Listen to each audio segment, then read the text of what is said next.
Wow. Ay. That one I'm sure we house in the brand no she.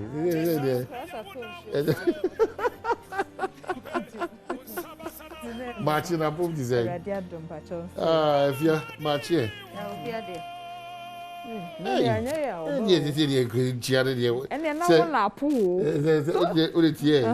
So we now the walls is try. There's only more about Tampano, and then all from self was a Macodi be on the air. Me and mommy brass, I don't you. Not all the Oma Mediama or Obano. Because that's a now, so there's a man who should come out. What bring me Obana, Minnie, on car Obana, Yao, just one. Hey, Yana Yao, dear, just never moon, dear, now we had the Nidiama Obano. That the old chairman pay, Obia dear, they said, confirm me, and one hour demon confirm. And I'm saying, I want to myself to what on cheers had and the one just so sad.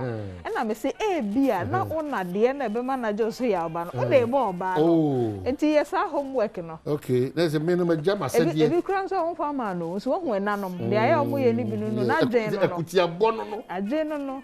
And so be crown or ban or tissue crown. Because you are the woman who you'll give you'll be a dear.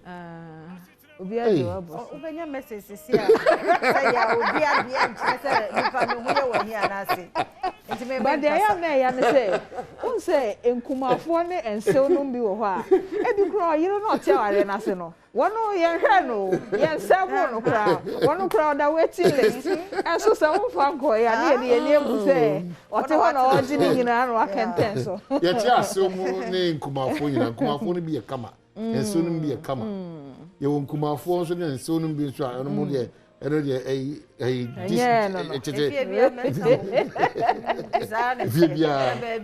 so say, focus less over what they foot to any time home, my time from my day, and more when you are town for. And almost and formal winning. Yeah. And now what they be how of them is a Kuma for and so.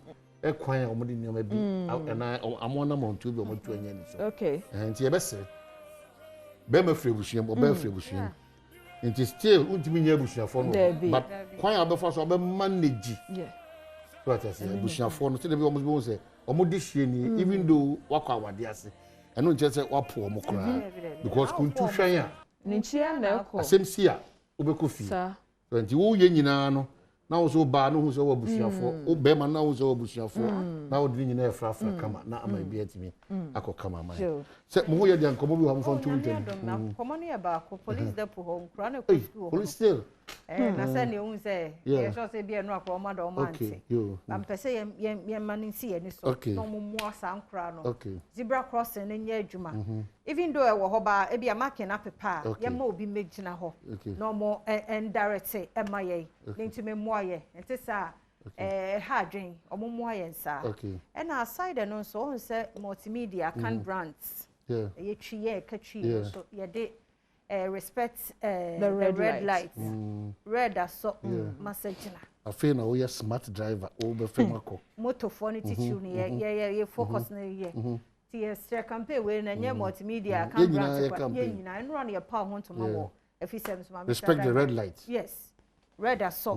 message na Feni die ma kane akoko so and yes not even only kane akoko no bibia akoko so wa hyenka mu moto twie mu bibia wo hu bia se o ye careful dwene wo ho na dwene o man ho na dwene ma me ho se ye dwene ye hu die ye so ye nya akokoduro na ntimi nkasa bere te hyen ni no okay so that if say the ntia ma promote media ya na montu we red asojina na dwene de okwan so de onam nchen de otika mu otaya say windscreen anya papa roadway de dwene nyina we de no ye focus we moto no ye dwene sa nyama we nyina ye nyiri ye ho say moto ni no anamontu bi enya ni so a betime nya akukuduro if you see something say something if you see something say something before covid mo na no see a campaign na ye running na say something enra ebra ye pass ha we ne hontoma no adwen e ba metrim ye culture of maintenance okay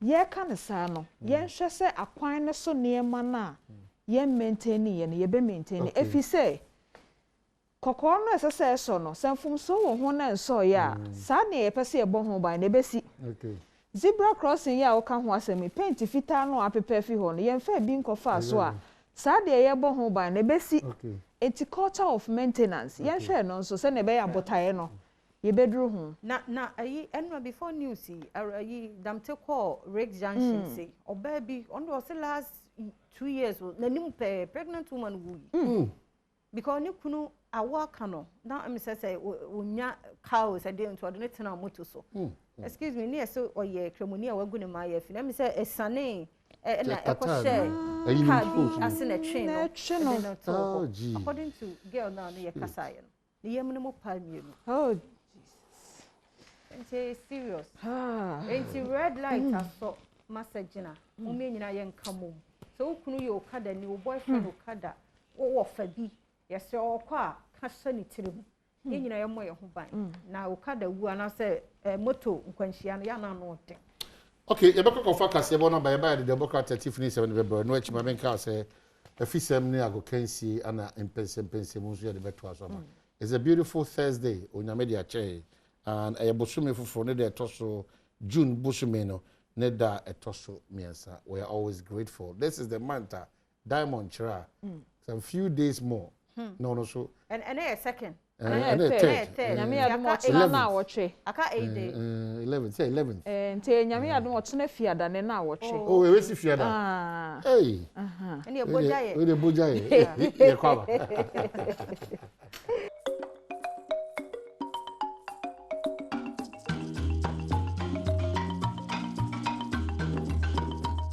no sia boade shimama ye mamu nyina chen ye mo akwa Badwam TV kase so ene ye wo anopen samasie na braso se ye de bro Adom TV kase ensam no de todwa wo mu a obetini aguna Sedro district police no wo ho kire owura bi a wanya mfi aduanan wa bu nkrofo be 30 se wodo wo mbekọ abrochire ye de mu nsam no ebebramo abusuafo ye a wo mo ba be ma papa bi mfi adu mabunu bi ka wo ho bo mu kun no Omo di Attorney General ne posifo ho ya wo case no said omo di no ho eno ne nsem bi na no pa me de bro Adom TV Badwam kase me din afia amankwa tamaklo ko Facebook /Adom TV akase no ho like comment na fe wa share afa tie said nsem ni chemu ankasa ete abusuafo ya wo mo doba ye Ishmael Mensa mfie du akoda mabunu bi ka wonti bo mu essence kani brinti wo mu kum no enra wo mo assign court wi akire busua no bu afu efisa Attorney General na fe posifo said wo mo ye no wo mo bonyo so sa enra akoda hwe kuransi ewo ho emu kire mu Adom TV kase edeba. I'm sure you see that my disposition today is worse than it has ever been anytime we had come for this case. That should amplify what the family's position is. We are more than that for the second time running, we are told the judge is not available, and again we're given 2 weeks the last time that the Attorney General advice was going to come. Certainly, we are not oblivious of the fact that cases of this nature are supposed to be handled at the High Court.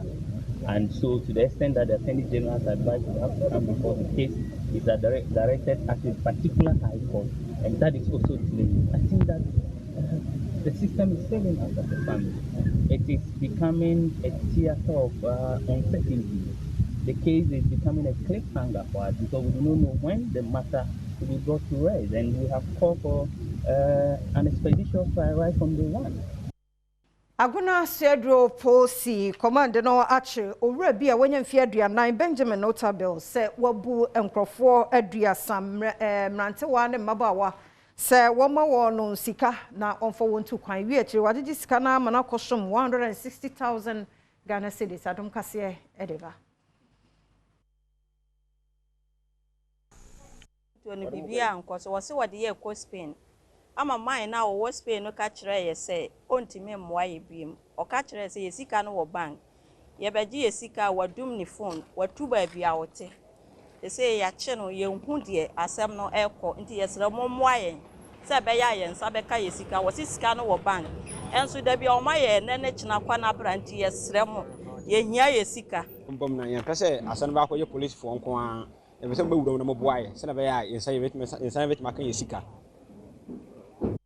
Yekudu 10 o'clock na yetena honom na ebo 11 pepepe na yehu so mapie ebinuma amomudi omasan bi apie free court ho na Benjamin Otabo eka ho eho pe na CID na oka ho no pie no ka kye se sisia ne case na du no judge na otiso no wabre ntino yanko na yambo ochina na ma beto case ni so nti eho na yen eho nyina yehu se no ade ndo we siko no yansu yenim ni amra ne da nti ese yenya omo betumi aiden akebia Miento akasia no eso na ekuoma wo muka National Concerned Spare Parts Dealers Association ho se enedie afienya na yede wo mo ekọ no wo mo nkọ ne nkọchena se de nkramantami suafo edi tuja no yeti of remamu say yes minister no honorable high court say obekeni akra eyadepa nani so de hu ye akra ifi banemo o say aboso kan spare parts for ye ne ma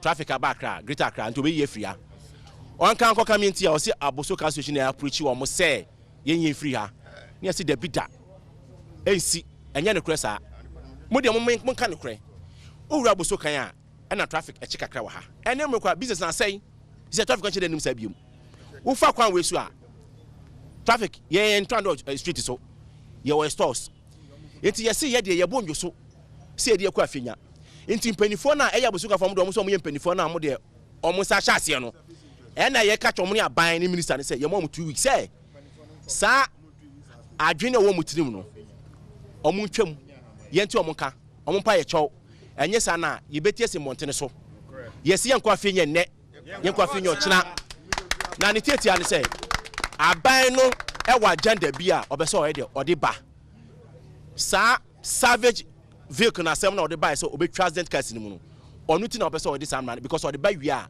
ye fifi be che ye chepe wanya kwan Mayento akase no so na baba wa wanya mfie du nwotwe Aisha Tifuseni me kasai ye de mpaye ne apomoden empanifo eka no ho se ye beje ne nkwade amano ne nyina ene sa beto dwase nipa bi ato no mu na ewo samfa ye no ekro bi ewo Savalugu mensim wo northern region de akoso adom kase etwa so Elisanu maka ngo ndesa ko ka titenda wana njino nchewa so kambani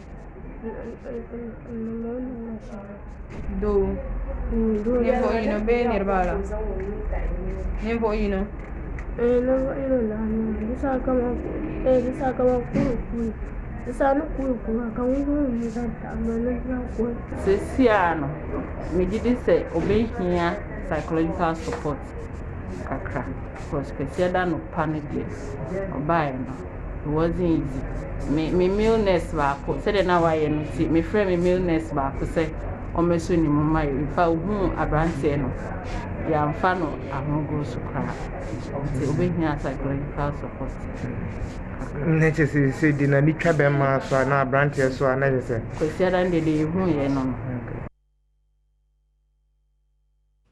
Aban lawyer Penny de atudwa sa Achimota school womo file na appeal na womo court se nkwada waye mpese wanye wo school ho ensemo no womo ene mpanifo akohia Ministry of Education ka ho na fe mpanifo de school na no se womo enye school fo no entumo entime ka se school no wonwade atomo se won nya nkọ ba bia biem afe nkwara no mra ne enche wonwade The students ought to go to school, the school ought to open the doors to them. Second, an appeal can be contested without a state of execution. An appeal can be pursued without the grant of a state of execution order. Unless it can be shown that the grant of the state of execution order is so imperative or compelling and that its denial will lead to some injustice and all. In the meantime, any injustice perhaps will just be interim. So I think that the state of execution will not pursue that the school can pursue its appeal. Adom TV Badwam kase na oguso hwanemiento so nkonsam foforo emo Ghana for yenhye yensapomu nso na se die mpanifo ba betie sikrom eto bia wose obi atua no wormo ba ba geneten den fi se covid eguso enya nsunsuaso bone so ewo yenso Oswafo obedi akira ya boni din so nkohwe sikasam so abena osei asare and den semi etuda. Government is also embarking on an aggressive domestic resource mobilization, because we believe that when we look at our peers in the ECOWAS region, their revenue to GDP ratio is around 20%. We are still doing 13%. So government is doing everything possible that from 2021 to 2023, we can also fill that gap of 7% and increase revenue to GDP to that 20% for us to be at par with our peers. So because of this, government has had to come up with measures that we believe will help us rake in the revenue. And we believe that partners like you can support us in this regard to help us sensitize citizens as to the reason why they should pay their taxes. The Ministry of Finance, in consultation with the Ministry for Interior, is also looking at a gaming policy that will help us maximize revenue in that regard. Apomde adwumayefo a wo banda boase wo banda mensim wo bonomantamu fra Ghana Health Service ne assembly fei bomro hye bedwani se wedie kai ne ye kina kro wo mutimi hye ase wo ebe ma wo mo wo hia fesuo wo health center honom street light and so ayade bi eni ho nti sabi wona asabi adwene mu ate ase edi wa trentwe eni ene ne ma bi ensam fata ne koso wo sayare sabia ho woni adom kase edi nkomoi yeni accommodation ebi so facility hoba facility we don't have enough rooms ebet ma ba best so yeni bi ti ye admit ye detain cases wa ha say CD4 just say omo maka na ya omo ada form obi beji infusion na oda form na ye the infusion no esini so, which is also a problem ye wo ha say road network no sentino ama very difficult at times kora no eduru mire bi agye se me ame de me car kora fa patients no bi e de ko binum wo ho a e na yekuro no so akoye farming community no ehia so wo ha ye ko weyi ne ayi no nkurase bebre ye galamsey road a nsuo to a wontimi nko saafo esu nyina no asese ye nya omo ye capture omo nti eduru sometime a nsuo no tokese na kwan na ye yi a yentimi nko because babi wo ho a wo ye dan a wontimi nko ena moto na ye de kona nkasa so any good situation ama emre bia na yete mechanic ho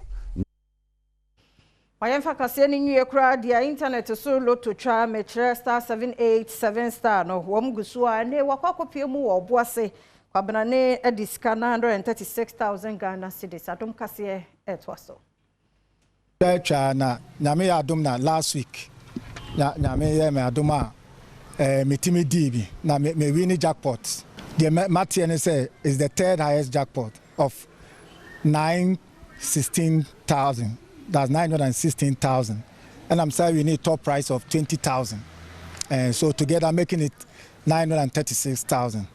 And me wa na say ni GM1 na me wo, and they say in paying for star 787 ash in paying for de me check abremi check ni rare bibia un se bibia eje enti obi amfa ne ho hyem Mijana Adom TV Badwam kase anope na ha na brema kwan na ye de asie midi afia amankwa tamaklo mekoi ma me tra dai mo man hene kwabena sante ye de obonkrata no etwaso ye da asie samu akwa ba biem de edu so no de obonkrata no aye krado ewa ha ye de etwaso ye nsam ye ho akwa ba biem yeah etwaso quickly one say but from the ambulance service no we have Service Ghana Auto Group Limited and rather in Komobi Koso Kratabia on travel to Abontin fire in Chiliwan or Modema, which ambulance service for Nakaza. And need the Jumekua, shining a woman, almost the Krata Ababontin. Okay. As Service Ghana Auto Group Limited, circumstances surrounding an incident in which an ambulance service belonging to the service is observed in a video carting cement. In reference to your press release of June 1, 2021, Service Ghana Auto Group Limited wants to put on record that 1. The vehicle in question developed a fault on the day of commission and has since been in our custody. 2. Since the vehicle got a gearbox problem which was under warranty, we had to wait until the gearbox was imported and fitted. 3. After repair works were completed on the 26th of March 2021, a mandatory test drive was conducted from Mamprobi to Kaswa. 4. It was during the test drive that the driver committed this dastardly act. 5. That Ghana National Ambulance Service is not to be blamed, but rather Service Ghana Auto Group Limited. 6. We have since involved the police in investigations are ongoing. And finally, Service Ghana Auto Group Limited renders an unqualified apology to the National Ambulance Service and its staff, especially the drivers. We are taking the necessary steps to avert any such occurrences in future. We look forward to being able to serve you better in the future. And the sign, Dr. Christian Siao Misa, Managing Director, is copied, Director of Operations, Ghana National Ambulance, Accra. Almost okay. I think say asan baby ekwa wie na ye the Ghana for petty. Enfumso na by a patch. Okay. But we also looking forward for next time good service. Okay. Yeah, that's it. Bampacho before e be shase na say June no de omo bebe ba omo me ti June for no wo but omo nto ye. Ti enso ye PCS ta birthday. Musician. Musician. Okay. Wow. Yes. Yeah, man, I want that pan and the other said, yeah, can you ever catch us? Say, do say, yeah, I'm watching on bay. There be April for them, but don't run a day and challenge it. Then, can you ever catch us? Say, the late president's room, Titi Brothers' room. Kofuri. Oh my, we say before ni so yeah, Dominic see abo Dominic. Yeah. Ayi da na yakuna ma. Anya fans keke. UTV. Yakuna. Don't worry, didn't dey baby ho but na maka no. But if you na so the two me say kiti we say. Kedwa me mo atia no kwate. Eti PCS okay. Oh yeah man na oda pa. Na enne no chia me amakoda kwa. Ono na yere. Se omo ware na 21 years. Obi mfie. Ono na yere ware 21 years. Say Martin nti ye hunu. Ba me de mi huzu wa bi wanu. Iti o chia me ne yere nso ya ba mo. Congratulations. Nyame sanfa triple 21 sanka ho. Amen. Eti delegate obokrata ne ne Godfred Yebo Adame ono na ye aban lawyer penny na semni. Omo say aban waje ye papa eji we save state no from 1.297 billion Ghana cedis. Say asika we de chief one e kan ya me hia ayapofo de ni ho ahwan. Omo na be kunu twi ni e kan pa in NDK claim. Na cha senka judgment debt anke daya so no sanka aban ni anda ho eji kan ye da form say gram. And no government is victim of COVID-19 success. Now say you say abino wa bono huma de power COVID mu SCV baby I say cases no say me afa mani so but nyame adom eye. Na so obo aye SCV ye no eka ye Ghana for ye say ye nhunu ye. Na so ni nyina abino ye do ne ye benya pomden panti ene papa ye de ho nsama kwa akoto dwa ya appoint no ntia no appointment committee anim and what in semi to Jacope 6. A Hona Cape Coast MPP wants right MCE. Almost one per MCE, Papa. Into Kwan wash that transia kind. And run show your mum penny under don't go for Dokan MT and home. 25th years anniversary, no one di. Dr. Papa Kwasin Dum, now watching mu yakana hon some USA. Yes, if fraud be Bob Hono, ni insurance set. We do ntimi emamu me defend no nti obi ntimi hye no say omu be defend ya na say nti ho asem nya delegate de bokrata no na wonso hunu dia ekoso kamia yese ensema graphic enso de buy na fakese na na fia bobo so de ama but obi ara ne brofo nti entie de graphic enso e de buy judgment debt NDK's 1.3 billion claim thrown out nti enya anye oman ka eno ho asem da ha na my MTN for anniversary amampani enso ekokasa wase eno nso e wa ha na City FM Centroni ne nsensem no National Media Commission for chese omo nso hwehwe hu omo aye no de omo ka fa ho ne say manhandling City FM journalist. National security operative acted wrongfully into kwanya national security for ne krachi no di no na enye ne kwan so. I don't run Black Star Brocade. Edubuahin tells appointment committee won say already Edubuahin appointment e dey be ma no no.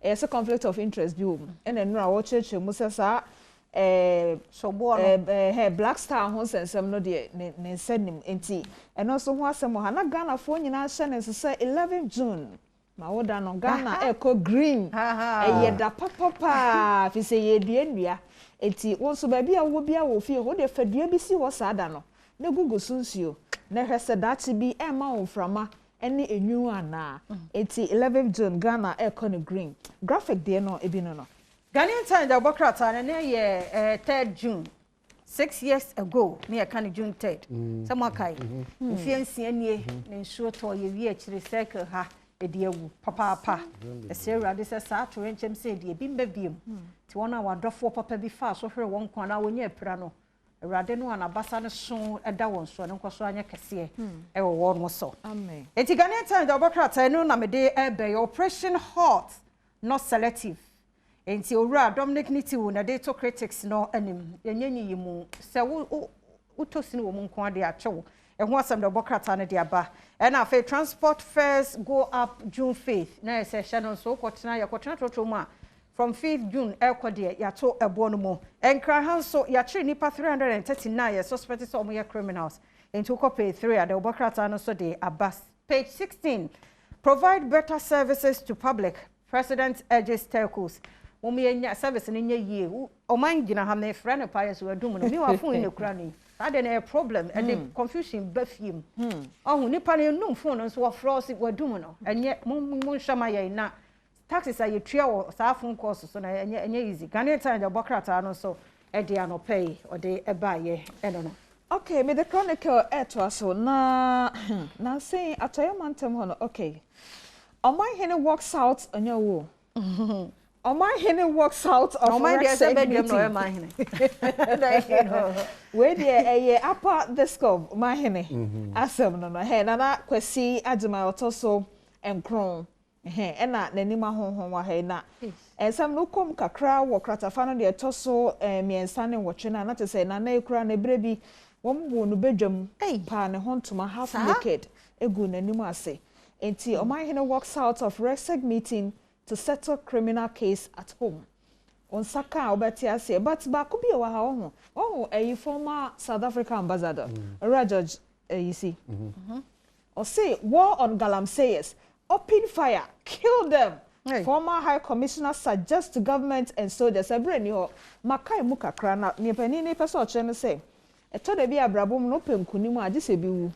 Enti womo se womo makwan ma Galamsey no aban enye no ebrinti ade besi na edisi edisi ha no enne Sir John Dampam nti wona wokumase ne ye betimi akonyina no enkoni nkoja na chiri kwakra na sampofo je wo ho update ne de o de breye monkoso na enna ye nkase mu ne adwumadi ahoduro mu de ekoso no ye de bebram nti Sir John ya men nkoso amfa wo kra amen.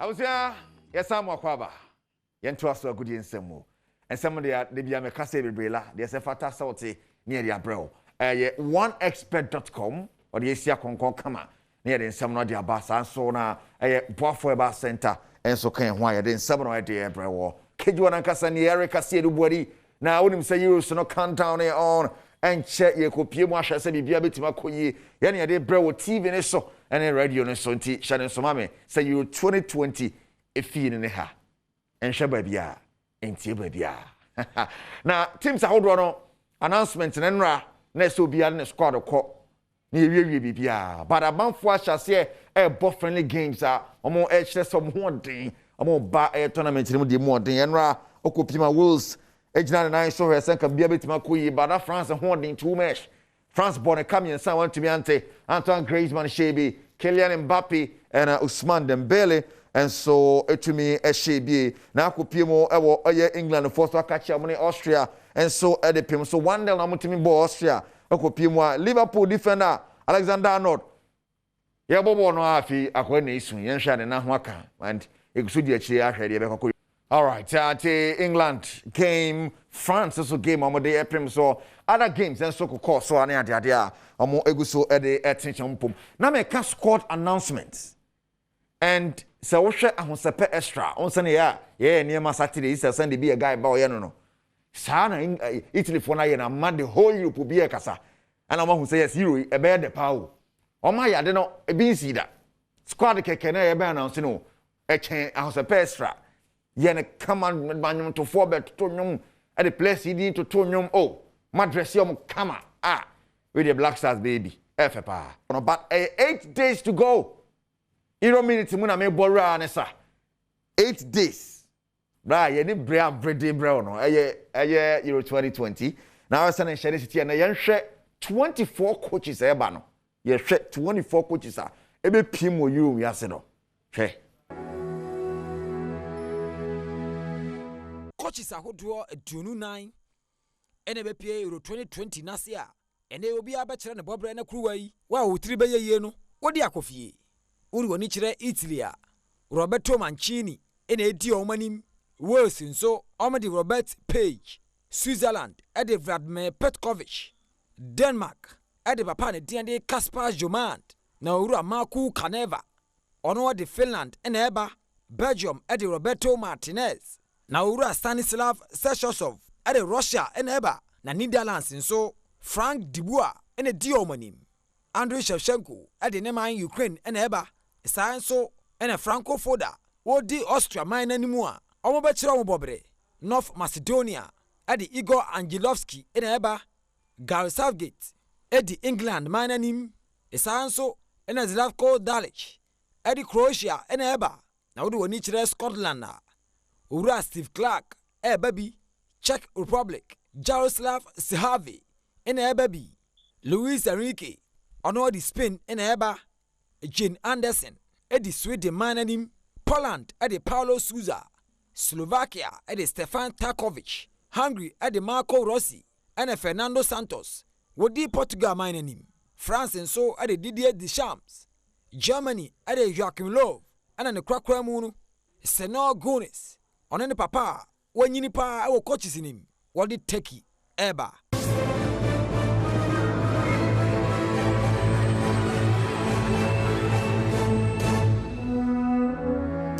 All right, 20 Euro minutes and I share coaches how do we be more Euros na se na be ya be coach we and the team way by the country by the country way at the by Euro minute a bet way or say bet your way about can only the bro Samson as that paint I say since 1921 as that paint at nye papa nkateko mmako ibri na sha say 2021 moto mu but still as that dey gusuti ase and DBS industry so say roofing papa efie ni ho omo ana ken ho de Euro minutes ene bra won ne anopa ya busia oguso hwa wo kansie wo bedwam so yenkua ni mu yenkora de ensam foforo so ekoso wo mu na okopie mu a na no ada Chelsea 4G the UEFA Champions League Ghana ni abrante ba kum on England fo na di omon kre but oya Ghana ni aha no abe pie mu ewo aye Ghana the man Callum Hudson-Odoi abe pie mu Ghana o brebe na Adom TV say abe pie mu so we di holidays kakra ba gwe ne ho ansa na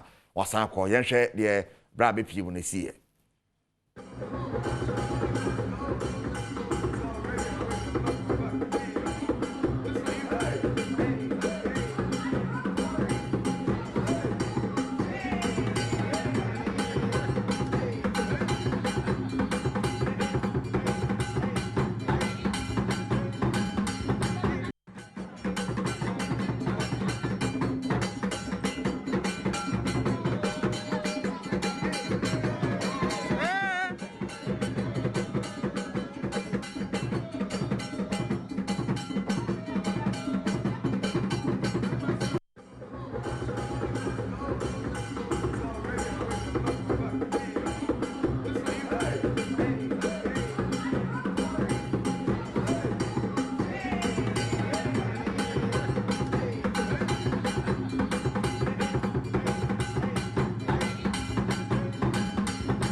Enti utum se Hudson wabepie mu kama onekem promise na namwa esa wakohia na ama or de naba fie ti Hudson is in town o hwese bibia betimi akoyi enso ade ama na chane so mame ese 1xbet.com ode esi akonkona ene nso no eti bayan kwere ko ensem foforo na akopie mu the Black Stars of Ghana she campaign ase e Cape Coast 19 players and akopie mu kampwa ko sikia kono ene ma shetwin na se head of them games amone eye Morocco ne Ivory Coast be pem so no players ahodo dunkron and another day o ma be pie Black Stars akache a ahosese no mo guso dwumbosom ne de toso enwotwe omne Morocco man ne be hia wanyankofa kansie nim na dwumbosom ne de toso dumienu no omne Ivory Coast enso de aboni wo ya ahosese a omde pem so se ne be ya World Cup ade ho yimu akansie no hyase a omo ho ankokere won no mo di agro e de ate o man nanim.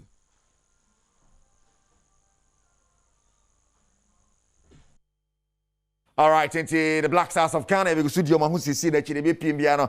Yeah, they brought the Black Meteors of Ghana. So I am go fucking see Tokyo. No to say yes, no cause say more Japan Tokyo. Amo correct international release among Japan and South Korea.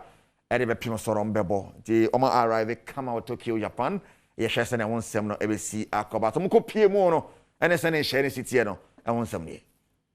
Black Meteors memo na kopie Japan ahinkro Tokyo mu a omo hwe nim say yonko vacancy a omo ne Japan ene South Korea de be pem so na wotwe ebesim no omo te oman nanim dwumbusumi ni de toso 9 ene wotwe omo ne Japan de be boso ene omo wi a dwumbusumi ni de toso dumienu ene dunum omo ne South Korea de aboso. All right, international teams in the one some on yanko PMU MTN FA Cup and round matches ahodo paso defending champions. Matema Kumasi Asante Kota Kobogumu Kama Fabio Gama. Beautiful penalty kick. And Emmanuel Kayeke. Nice goal by all standards and house of work. And so we knew game one. I'm going to Liberty Professionals said the Epim so no. Any other matches at home and some day. MTN FA Cup. I can't say it to you. Wabra a run of 64 no. A day so. And I can say for baby now and young mutri mua. Omudin kunim wama can see him. Yamudi money run of 32. Ewon Kranhano, House of Folk. Ejino Monaso Weshe Liberty Professionals. A Kamiensa, and I want to me and Timubi, Nasanti Kotoko, any Division 1 club and the DBYFA near the boss war. A Korea Sena Fabio Gama, and a Kayake, at 29 Minudia Masanti Kotoko. Almost a run of 32. Imana Kayake for the glory, and that will be a second goal.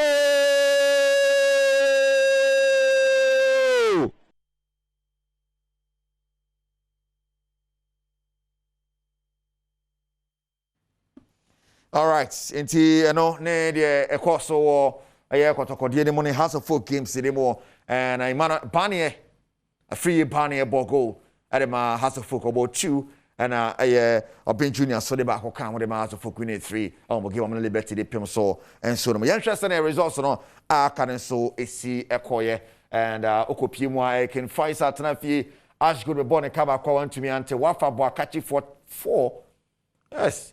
And Far Rangers 2, Dreams FC 2 on penalties. Dreams FC a film. Tamayus and so boy Intala is a canoe moment Timo Bako Mina Sharks and so a John 9 so about Metro 4 a cam you know. So Antimi Anti Sky FC 2 Abushon Drop 0 Joanna Stars 1 11 Wonders 0 and I finish so no I break Chelsea 2 but for Quatana 1 11 Wise Mediama Cobon 1 Get Olympics are qualified for the next stage about charity 4 a community charity and Timi Antiscania Zakas.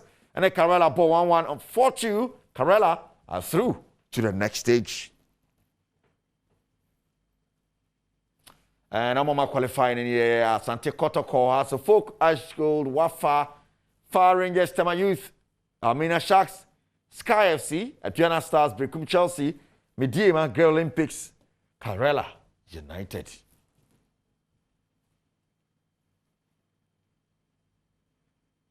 Enti yabɛhwɛ sɛnea wɔn nsɛm nso esi ɛteɛ ɛwɔ MTN FA Cup anymore. Draw ne ba ne yɛhwɛ deɛ ɔne wɔne nkɔn ɛbɔ a na yɛhwɛ nnɛ 1 or 2 games bɛkɔ so no so de bi piem bia no kɛdɛ wɔn nsɛm ɛbɛbrɛ wɔn nkɔ pie mu report efi Kumasi ba Matema Kumasi Asante Kotoko na no ada ɔmo kɔfa Brazil ni baako bɛka ho Vinicius no yɛsi ɛbra Vinicius ɛbɔ Kumasi no kyɛsɛ nye izewu Paul Amantam ɔsɛn di kanfo Fabio Gama ba ya ɔbɔ kɔ ɔbɔ ne bɔɔl no Vinicius wa wonya ade wo hirisi wo kon se a no wo kwa no ti empanifo kyerɛ sɛ woman in a ton quanta more pie munchemuni.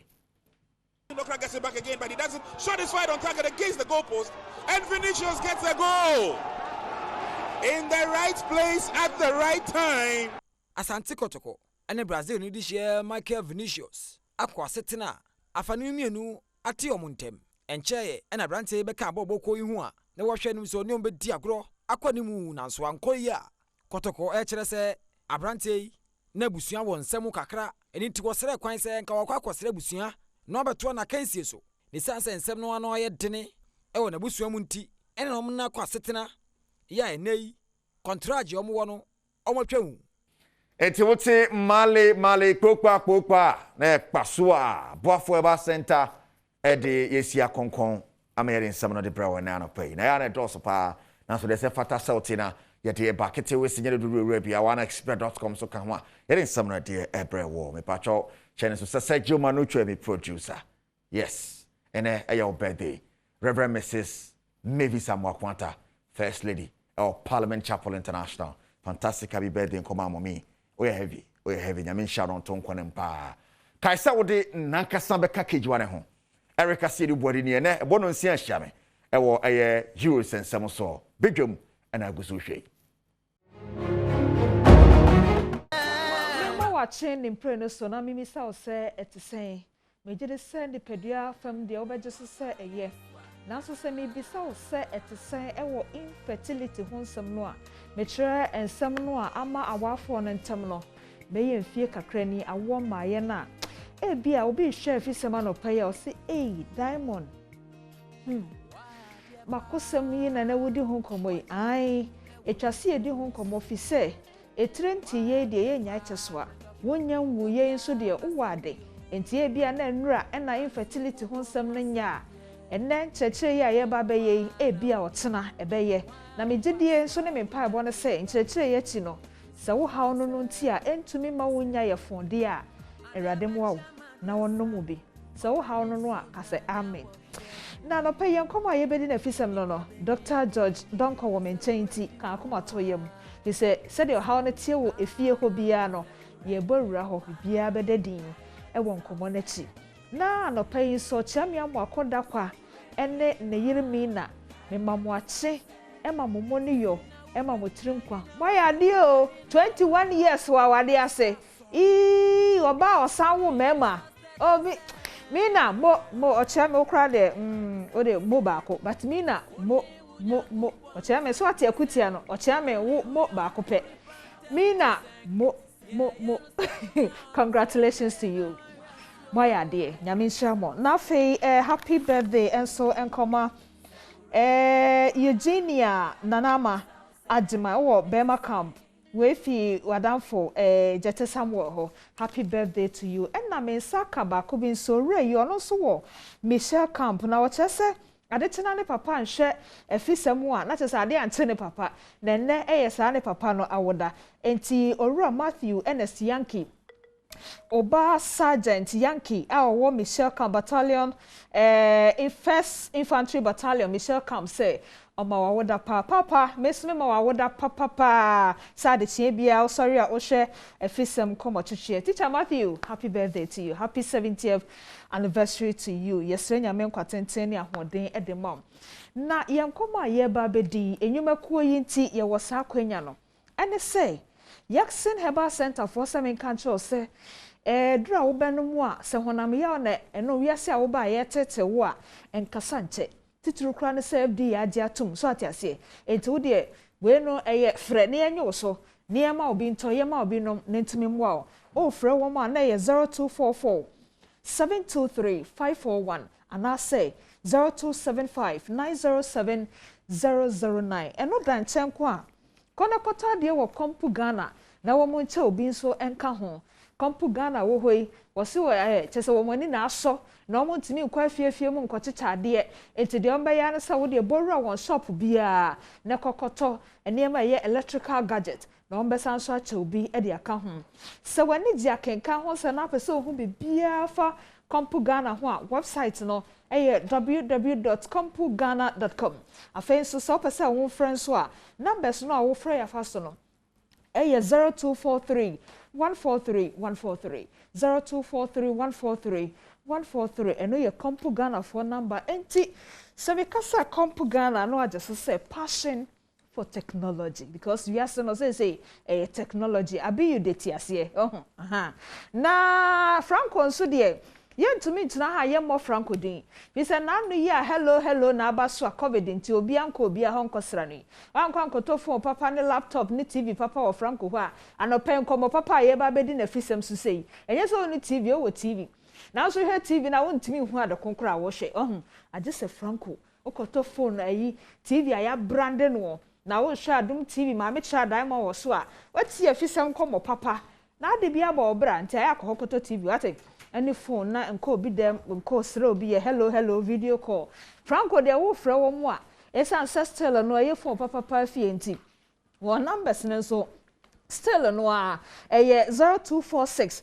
422 338 and 0246 133 188 Franco Trading Enterprise still phone papa fie ni ho anopay se woda sore na wa ho keka se obe kasa obi hu ana be di nkomo a na age se wonum koyie wonum so be koyie a shine x no they are say the mathematics ma times no bi no shine na the x so I say aka ho wo mo toothpaste ya bedwa so fd ya ja tum na ne boofo na ubenya biato e wo baby bia na apa ne dodo to e se wo fra Zuma Trading Company Limited nti ko pa bito ate ne nya ho keka na fedi komo 0202 018615 0202 018615 and 0262 210660 ene won eni komo koto won dwaton de na omunye sika omu de bi nso abre yen fisem so ha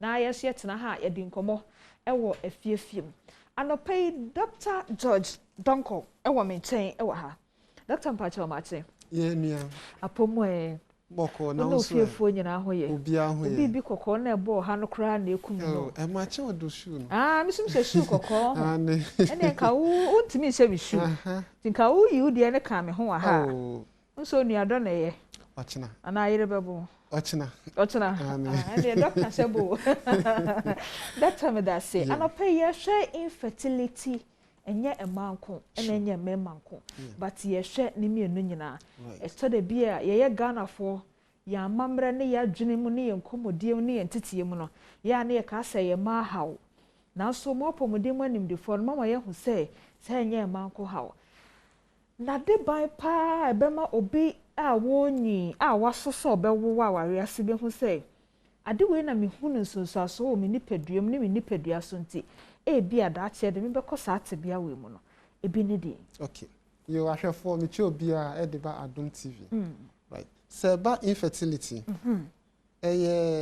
bibi a sanka oba anase bema mo hyiemu a awarem for a period of 6 months kosi 1 year na awo emba eno ne ye frɛ no infertility na se first 6 months na eno ye frɛ no sub infertility no ye sub infertility inti eba ben infertility okay inti se ekokodru 1 year eno na like infertility issue na answer na ebe classify obi se mo ye infertile na se wo ye infertile there are 3 conditions say sa nipa no ombe miti na betia classify omo say omo ye infertile baako ye say mo be hie mu wo kete so mo mfa bibia emmo mo ho ban na mo hie mu at least empemiensa na wotwemu for about 1 year nanso nyinsan entumi mae eno ne baako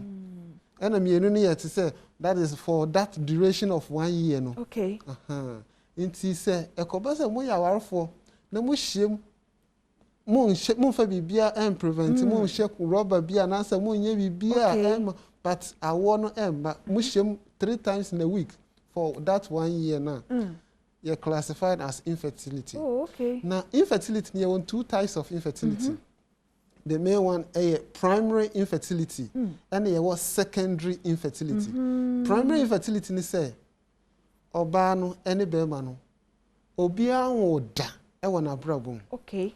Omo ahiemu omo pa awo ma eno no eye primary infertility and a secondary infertility ni say e bi oba na oba ko we share be ma no anase be ma no so a omienu we baabi time o school anase bibi anase o waware kra waware penyawo e bi obaware we nso foforo na fe omo be share no efe awo entumi mma eno ne ye secondary infertility ene ye what dia ende couple na nkasa tumi deliberately say oh ye de ye hu eno de ye ntumi nka eno so wo ho eno so obi tumi ne obi ware o say ye de ye be ware ye ne mo mabo de enkan ya ware ye hyehyɛ ye ho okay eno de ye omo na omo si omo GP na ye fa primary ne secondary no a primary ne ye what try ye say omo a awafo me no obi anwoda na obi anwoda no na ebia emprensa na wotwenim saa bosuminsia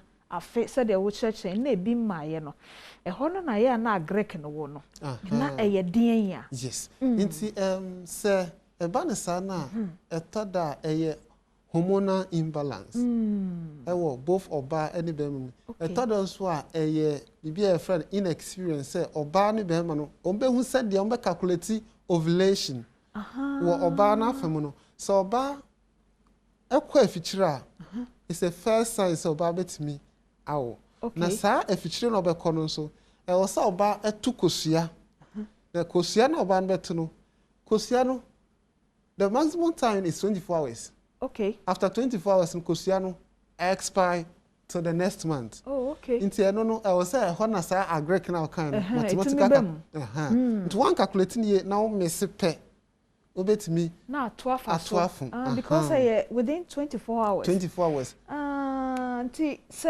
oye brother na sister bi beba ho na okono se manyinsen a sa sembi na ye omuka se ana se oba me ho no indeed that say nti untimi nyinsen na nya no krewo because ye dako na de ne si 24 hours nantem na si enti brothers na ye moya sa no me gidi se anopay no here fi se mo a why homework say the solo be share manim sa share me screen so no menim se solo wo sa abakwasam ni bia ne solo kona koyo homework you sisters ne ba na kono ka cho so me ho se menyema nka se o na ba me ho koye na nya sa calculation no ye da se pa se ho no watwe adwen si so na ba ko bi nso aye a ekire madwen pa ye ennem calculation ya wo ka ho asem Dr. Donkoi Emaya ne bi wo ho a titiro ne teenagers nom ne adolescent nom no wono calculation no kra wonim but omotimi eye na anytime bia manyise ne timi ba na ene enka ne no wono na yerete ho no ma taking kran no mo de asese so awie de eden na afi na calculation bi kowe no na calculation bi na entimi ntom sa all right nti se eba no enkwala emaya free young pegging free 16 years because ene na ye legal age oba betia ka se me pension be ma me ada na mo be for aware Matias nti ye free 16 years e kwa akosi be say 24 years eno na ye sa vibrant age no sa age no oba no are very very fertile extremely fertile okay na be man so a ono so ye fertile saa no ne sperms anasa ne hu kwamwa no it may last was saa oba no between 3 days to 5 days so almost usasa na sense no kogu ho a it may che between 3 days ekosi 5 days ansa na emwa no ewu I see inti me fan say oba no ne menstrual cycle no eba every 28 days me ma example Matias because eba bi o ho amode about 24 days ebi ba 28 ebi ba 32 days 32 nyira ka ho 32 wom tie no na okos 28 de no na okobra ho a etumi buka ko no watch okay inti say 28 days na say oba no obu ni nsa no we flow for 7 days inti o twa bia 5 extra days e kan ho a ekodu on the 12 na oni be ma hie mu no se be ma no hunsuo ni di enam yensa e wo abaya na se a obe release egg on the 14th no na kosua no still be ma hunsuo ni still active and present inti e release kosua na ene obaya no hunsuo ni kosua na nyinsan aba wow me did say nkomo we bie wasum na we bie wani so na wo hwe ne ye because said the doctor dey ato form no so wan ti ase na e be to afom saa da because what to wo pa echirechim enti eno no saa no because at that age no said the watcher yen say wo mu gina wo na so no ntimi ba sa enti say wo mu aya na e bie wo ya wa form anyi atra san fie na entimi ni ahia manyi sen no nkoba no eno no de chese wo go so nyi no bibi na atochemanti a okay inti wo oba ni pedum sisi anu more or less we are concentrating on emma e be come member from so why inti wo oba ni pedum oba dru ni first menstrual cycle na ye friend no menak no okay menak no oba okosua ne dodo a e wo na ni fallopian tube ovaries no mu no ne dodo no wo kan is about 500 time oba be sha so o bu ni nsaka no kosua wo na wudie mu a ebetimi abu ni nsa ato so obedru menopause no is over 500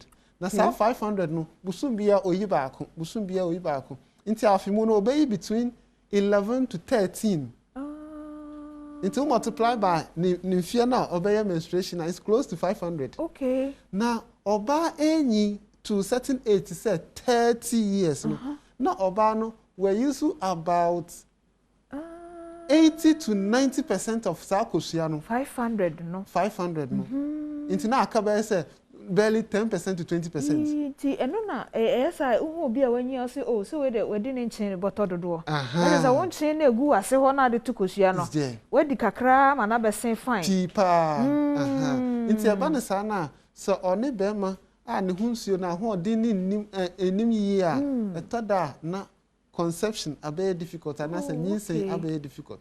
Now during that age from age 20 to say 28 ekono na hormones na ekrekra oba no na sa hormones no eso gradually eso ti emu ahoden na ewo mu no na eba form nti won say sabre no nkakane no obu ni nsa na onti ye wa efe de obu ni sa na oti ye efe won say obu ni sa na clot ana say bibia say aba ewuwom ana say oni be me kra hye kra na ensuru kra no asha say eba because hormones na SSL oba no produce na esin tabim okay esin tobem sana na ama body no entumi function ye I think say we dey clear to say dey we ebi at the age of you fan say be 20 a say dey look fresh now you energetic outimi pega dey baby feast from na dey suiti but if you be at 30 35 40 kono o fa maso nkosoro straight o dey ba ha na o dey abepom mo kakra na te say na hormones no na ho dey ne sote and nothing na more advice say obanyi a awotimi eye problem no yes ma ten komo na se pa me jedi say won so waten komo na se na yenko mema ne honso kakrai okay nti oba mema femu a bema de etuma bema tumi ye owo anase onyimsen oba eye ba akope eno ne sperms okay nti quality sperms anase good sperms eno ne tumi ma obema otumi ni oba hyiemu a oba afafuro na bema bi oho a obetumi ni oba hyiemu all right na mom no kosua na nuhunsu na ebeba no ebi nim o say insio na bema ni oba hyiemu a eba ye friend of sperms na semen oba bema bi oho otumi ni oba hyia ne hu ensane insio ni bi ma ema wono de wiase oba na oni insio ni bi ade wa yiso ma na sa dabi na adentia esinto ewo ne na bi ede insio ni ba no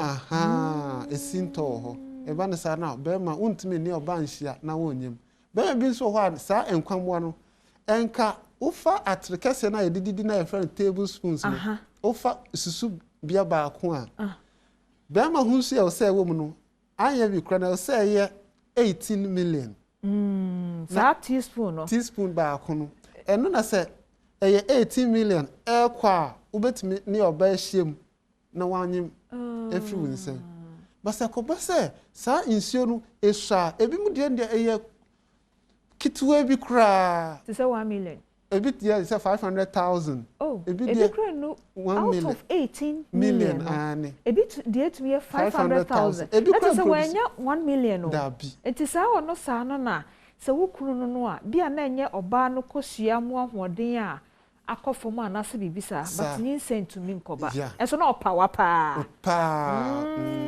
nti eno sa no eya ta confuse me ma no thinking say omutumi power omutumi yes adwuma ni yie no nti o se bibia tumi si na se bibia ntumi si dia ene oba e your fault enye ni sa ho wow nti eyi 5,018 million no se de ya no bote ya wo lab ho no do da screen so no ho ase eyi emre wow yes nti say na tie nti sperms ni pia sperms no e o se ni ti no ni kese no eye particular size na ewo infinfin na ansa na awodua na saa dua no na se okọ baby akosua no wana na obebo ne dua no na watimi de asome be ma bi wo ho a ne de no sperms na eda ho say na ekọ kosua ne kese na eho no sperms no na ni tini so ye fra ne giant head ebi wo ho a bo se ni ti no akoa ebi ni dua ebi wo ho a na ni ti no eyemienu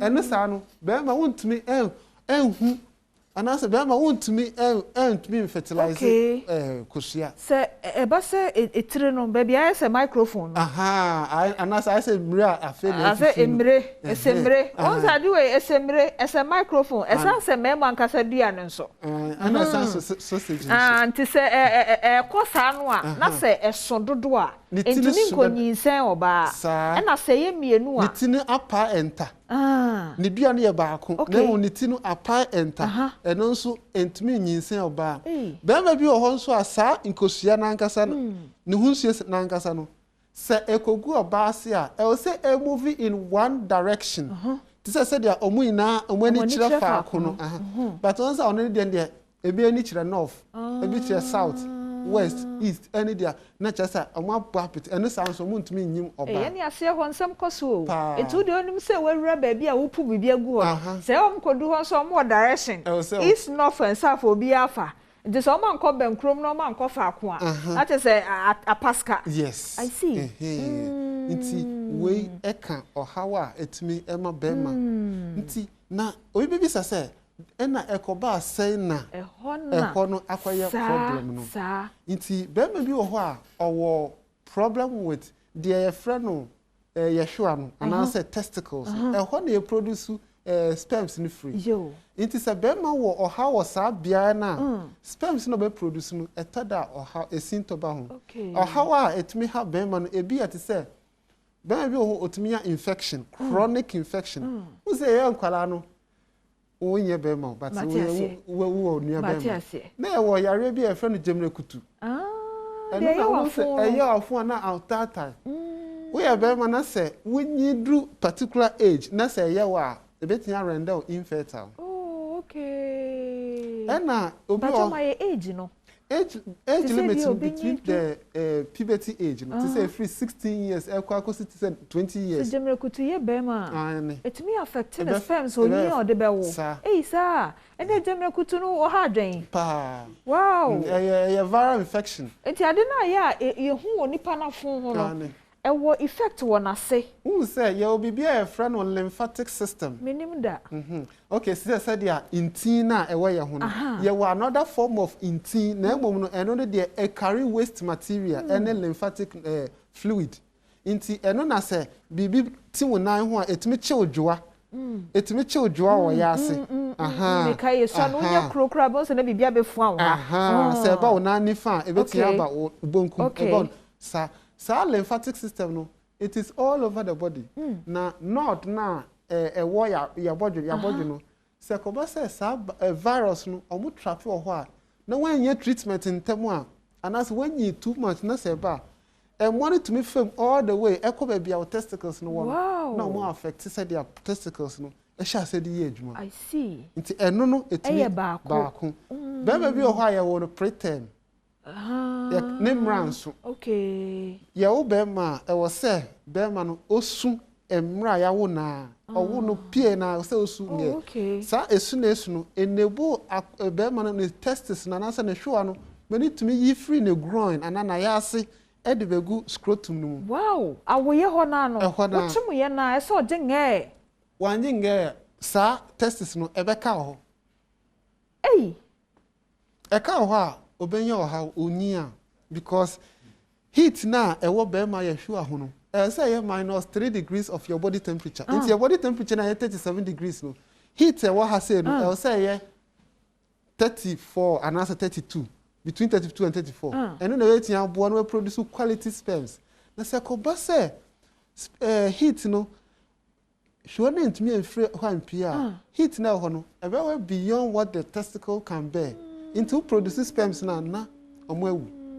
And as a quality no it will be and the quality. It just say ebinom a enyi ti aware ase ene awo maye no mete unkomo ya se ye pa enya bayisem dabi enye pray for me dabi enya konche ne mpaibo ebi kura na efia woye anase ebi kura wunyi no a jemrekutu osede ebe bi ye wo no me did some nkomo ya ye di obi kakai nechi obi oha oba time bi oha o si diamond ampo me wo ye no midwife ne ye kura me ba na nsu bi kura wo sa ya mu twakola no to se bi obesu se wo mu ntwa ne to keke mu nim die mu na wo de pa kire efi na ko se wo ya asewo a wa wo ba be ma no timi ho se na na wo no ho no wansu ana e bia osa na onyi no na demrekutu taye no wase na wo tete no jai enyo ba na doctor in fact I no pay wa ma adusua na soft amaye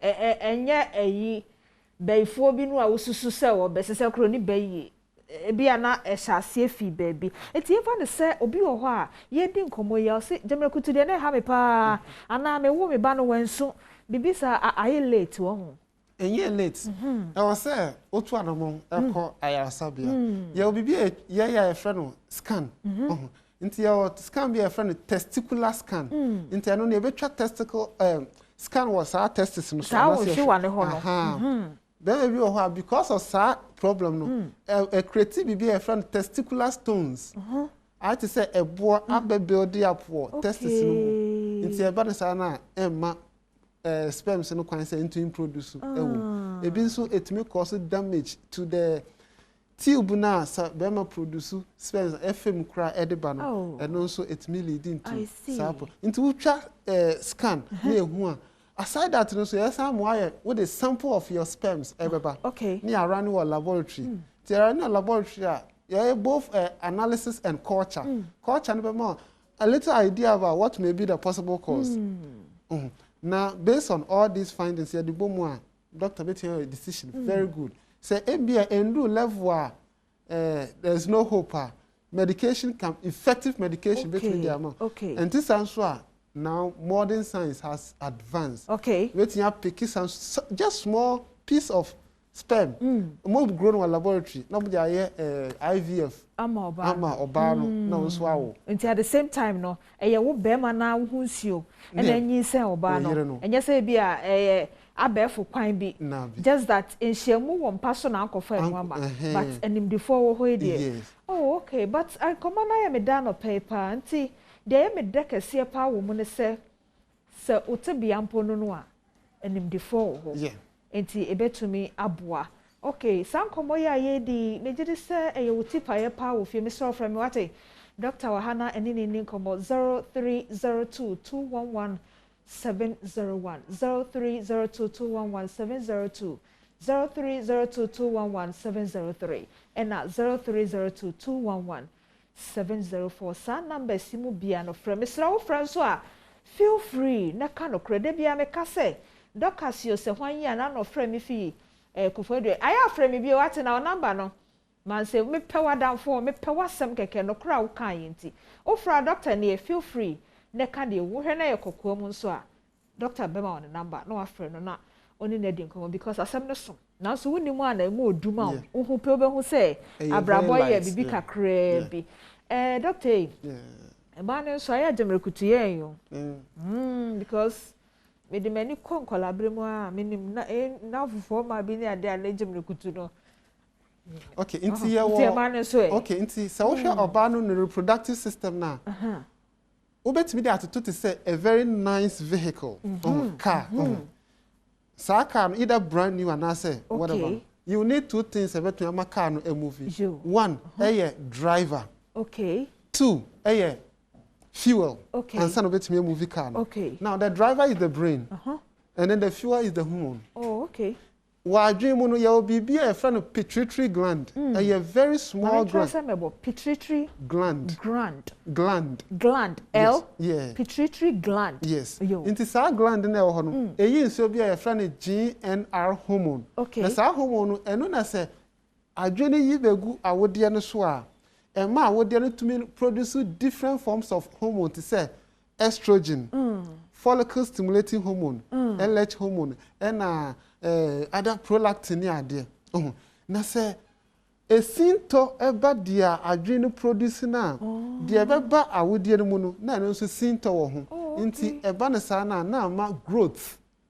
Asha say eba awode mu. Growth be to say fibroid, ovarian cyst, endometriosis, adenomyosis, and other. Dr. Wabi. Now, wait. I usiane. Okay. Well, but Wabi. Okay. It is a hormone. For instance, say hormone na ebebegu dia friend ovaries no so no. Ebegu so a epeke bibia friend cholesterol na dia bom na convert ya bema hormone a friend androgen. Akomase se sinto aha say na. De bebegu dia friend ovaries no so no. Eye excess pe oba benya dia friend ovarian cyst. Nti evanessa na de obudin sa na clot wom. Eto da we say na bodwe afu. Be say ne bo say wa sha say develop male features. Oni be me shim kra na we say insuo no bebre na san afi. Ensem bebre ni peduana mo amosiamu ya na mnim de wo mni Nyankopon boye. But yenko Dr. Mesro yenko fa chei wo. Elembelembra na yentie nsem. Hello Chei. Good morning. Good morning Chei. Pacha apomo e. Nyame adom. Na lembelefo ho te sei. Adom. Yes. Lembeleboko. Ye de radia se Chei pacha doctor ti o. Oh, yan anopedia da doctor. Winning bibi. Debi. Bia kra doctor be bano ache sa die ya anka beboa. Ba ni kama mi tia me midwife ame ne ye adwuma. I friend unisapia. Jo.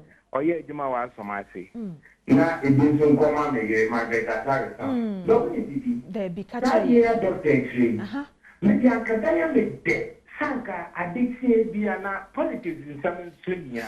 Ba die we ni me nesini. Why my crump ya dream? Emu be yes, you near my degree.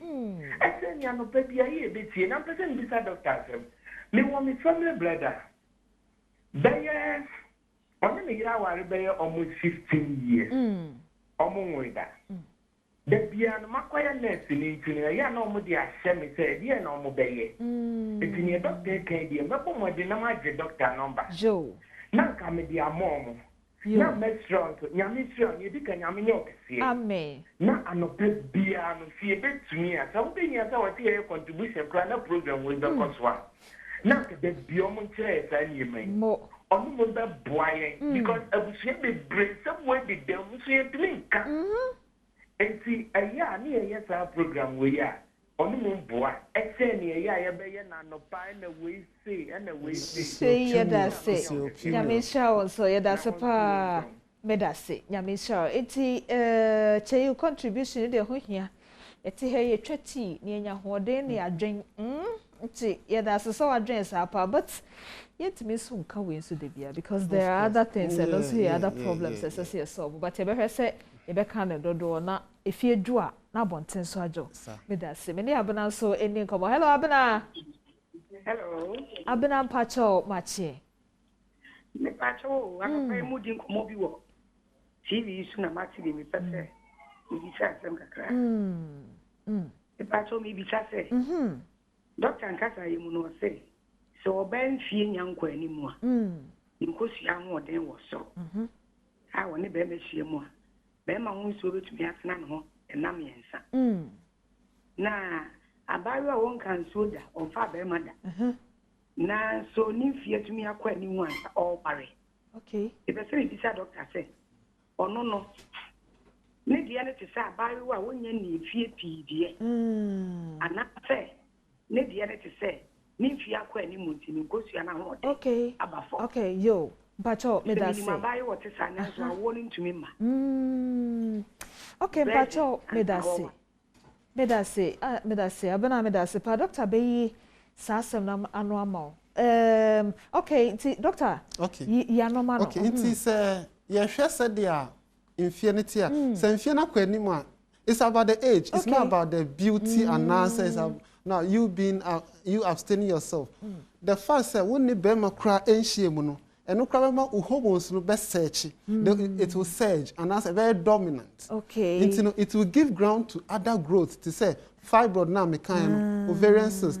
Ebi kra ho anu wanya chronic infection to say okay junso mu yare enye nna mu yare o ba junso mu yare wo hwe oba no ne reproductive system and say ne nature no say the hot here no oba betianya infection through even wiping the anus from back to forward you can get infection into say onya infection sana mo betimi a de dia ko babia na wodie no ehon na awodie no mu no ye wo bibi wo ma enkatamu etese dia ahai katamu ye fra no endometrial lining na sa endometrial lining no eno no boa na produce insio papa eboa na oba no otukosu a kosere tia betena ho yie se onya infection na se mo an ko ho a ebetia cause inflammation e wo sa bia no eya eta friend say PID pelvic inflammatory disease but sa pelvic inflammatory ema ehon no ye hye esisa insuo no ne texture a ewo ho na insuo no ne acidity no so ewo ho no nti etimi ma oba kra na sin insuo na ewo ho no either say ye sticky highly alkalinic and say highly acidic and sticky highly alkalinic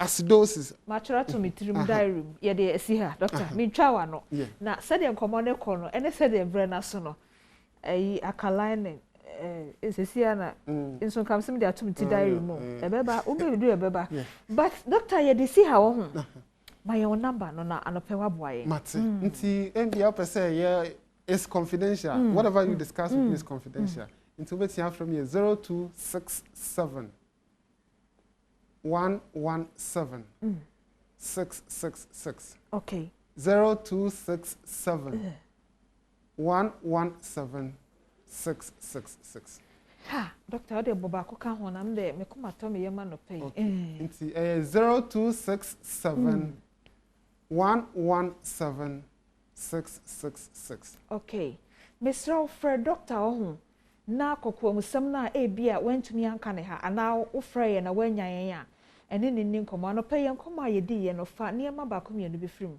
fa ne fa to tirim sɛ de awo ba no enya bayisam enya ne ompena ware ne so na enya akonche dodo bia na efirim ofra brum afei so so se me hwɛ me ho sie me virgin me hwɛ me ho sie eye wo de hwɛ ho so ye na ye virgin na ewum ebiase bia wo ne mre e just doctor oso se ye ntwiwu a me ye ntwiwu na enema mu na ho sister some somatic brothers nso aya mutwi no kwampa so pacho anope ye komo ene doctor di ye no ye de si ha me dase na mum tweme me ba na ye din komo foforo eye no bia ye sase soso ano efi baabi ena aba bedu baabi na wo hwe ahokeka ne ahoden ene gidie tie ne ye o gidie a Dr. Lawson ode betena ha yi a na saa ha yankasa nso yemfa akohwisem ne beta uba ba ko nsi ha bio abi yedeti ase eti Dr. Lawson trans say ya me de ba ko bi no kura no but ebia na won so me na me se ye no ebia na won so ba ko no ne no so edomboa wo enti e ba bedin komo e fire pom den ho nsem bio Dr. Lawson ba cho me mo atemu akwa ba na no so ncheche na ade ma ye ne ye da se pa e se bibia wo ho akade ene na mamre na uye obi a oti enua kasa ne haban korenti uye ho de hye na so din no kra de na nansia de na mrefi ba yo ze na so din ye na abodin de obo ade natural nyankopon so ye so no branko hin no branti no naturally ye ene etimi chese dro edua we sayare we e wodue twie ni na age ebie ni okay to obo ade na esi ye the radiase eti ye ne Dr. Lawson di nkomo a enro no ye miensa na wo mepono so bibia mu no ne kasie mu to de bia na ye Yes, I see efficacy, Dr. Lose. Yo, oh, Mamma Darcy. On say, o Casamono. Maybe me ba book no with him. And you do the best, she, I mean, no more quaba. Mo. Also, be a GD. Yes. Into her, I are some, and I heard more. GD, war, I are some a human healing. Okay.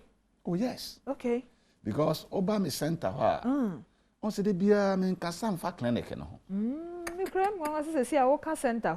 Yes. Don't can center some that. Obeba for 2,000, for 3,000, for 4,000, and woman. Wow. And yes, sir, she can't hear. Also, me ba me tamusa, bet me nyamre, match ya reba kum you. Yes. Because Obama swear wa, and ya rebia and about so. Also, my miska. Okay. Oba, or your bar, also infections. Was here beer. No were drum match now. Okay. Wow, now, what na what one one. No what naso.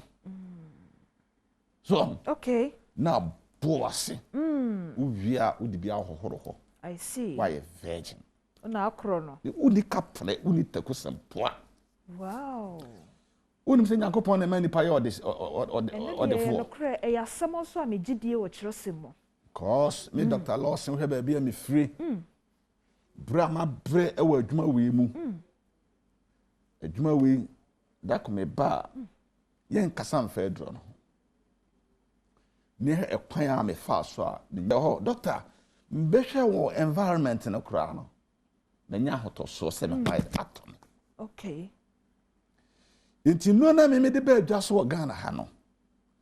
Me de ba be boa Ghana fo. Yamisha. Me de ba be som Ghana man. Ama Ghana fo ani ada ho se. Nyankopon num se. Yen ye ya bibifo. Yen nya abrofo. Okay. Ukudwa abrochira omo environment no weather na enko. So, ana ye Ghana so ye de. Yes.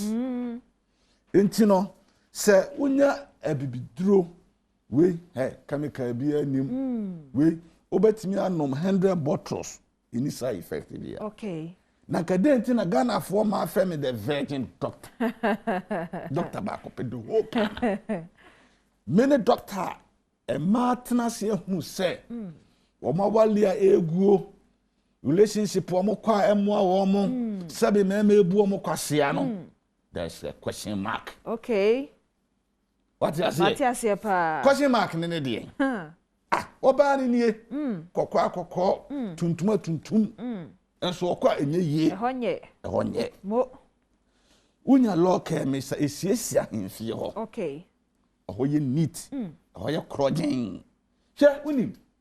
E ma no ma hemfie ho eye self contained. Pacho sisters mutie. Ohoye self contained o.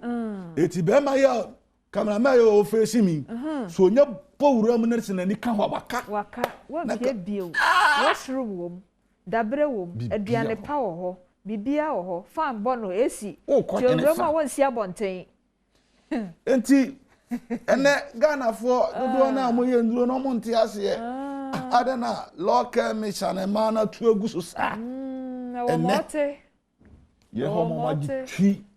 Amokope local mission. Because onuma is ahemfie o. Okay. Why a virgin? Enti foto sem na se bako bi na kana ya na udi rewra ho ne ade watum se na no bako bi aduko jai.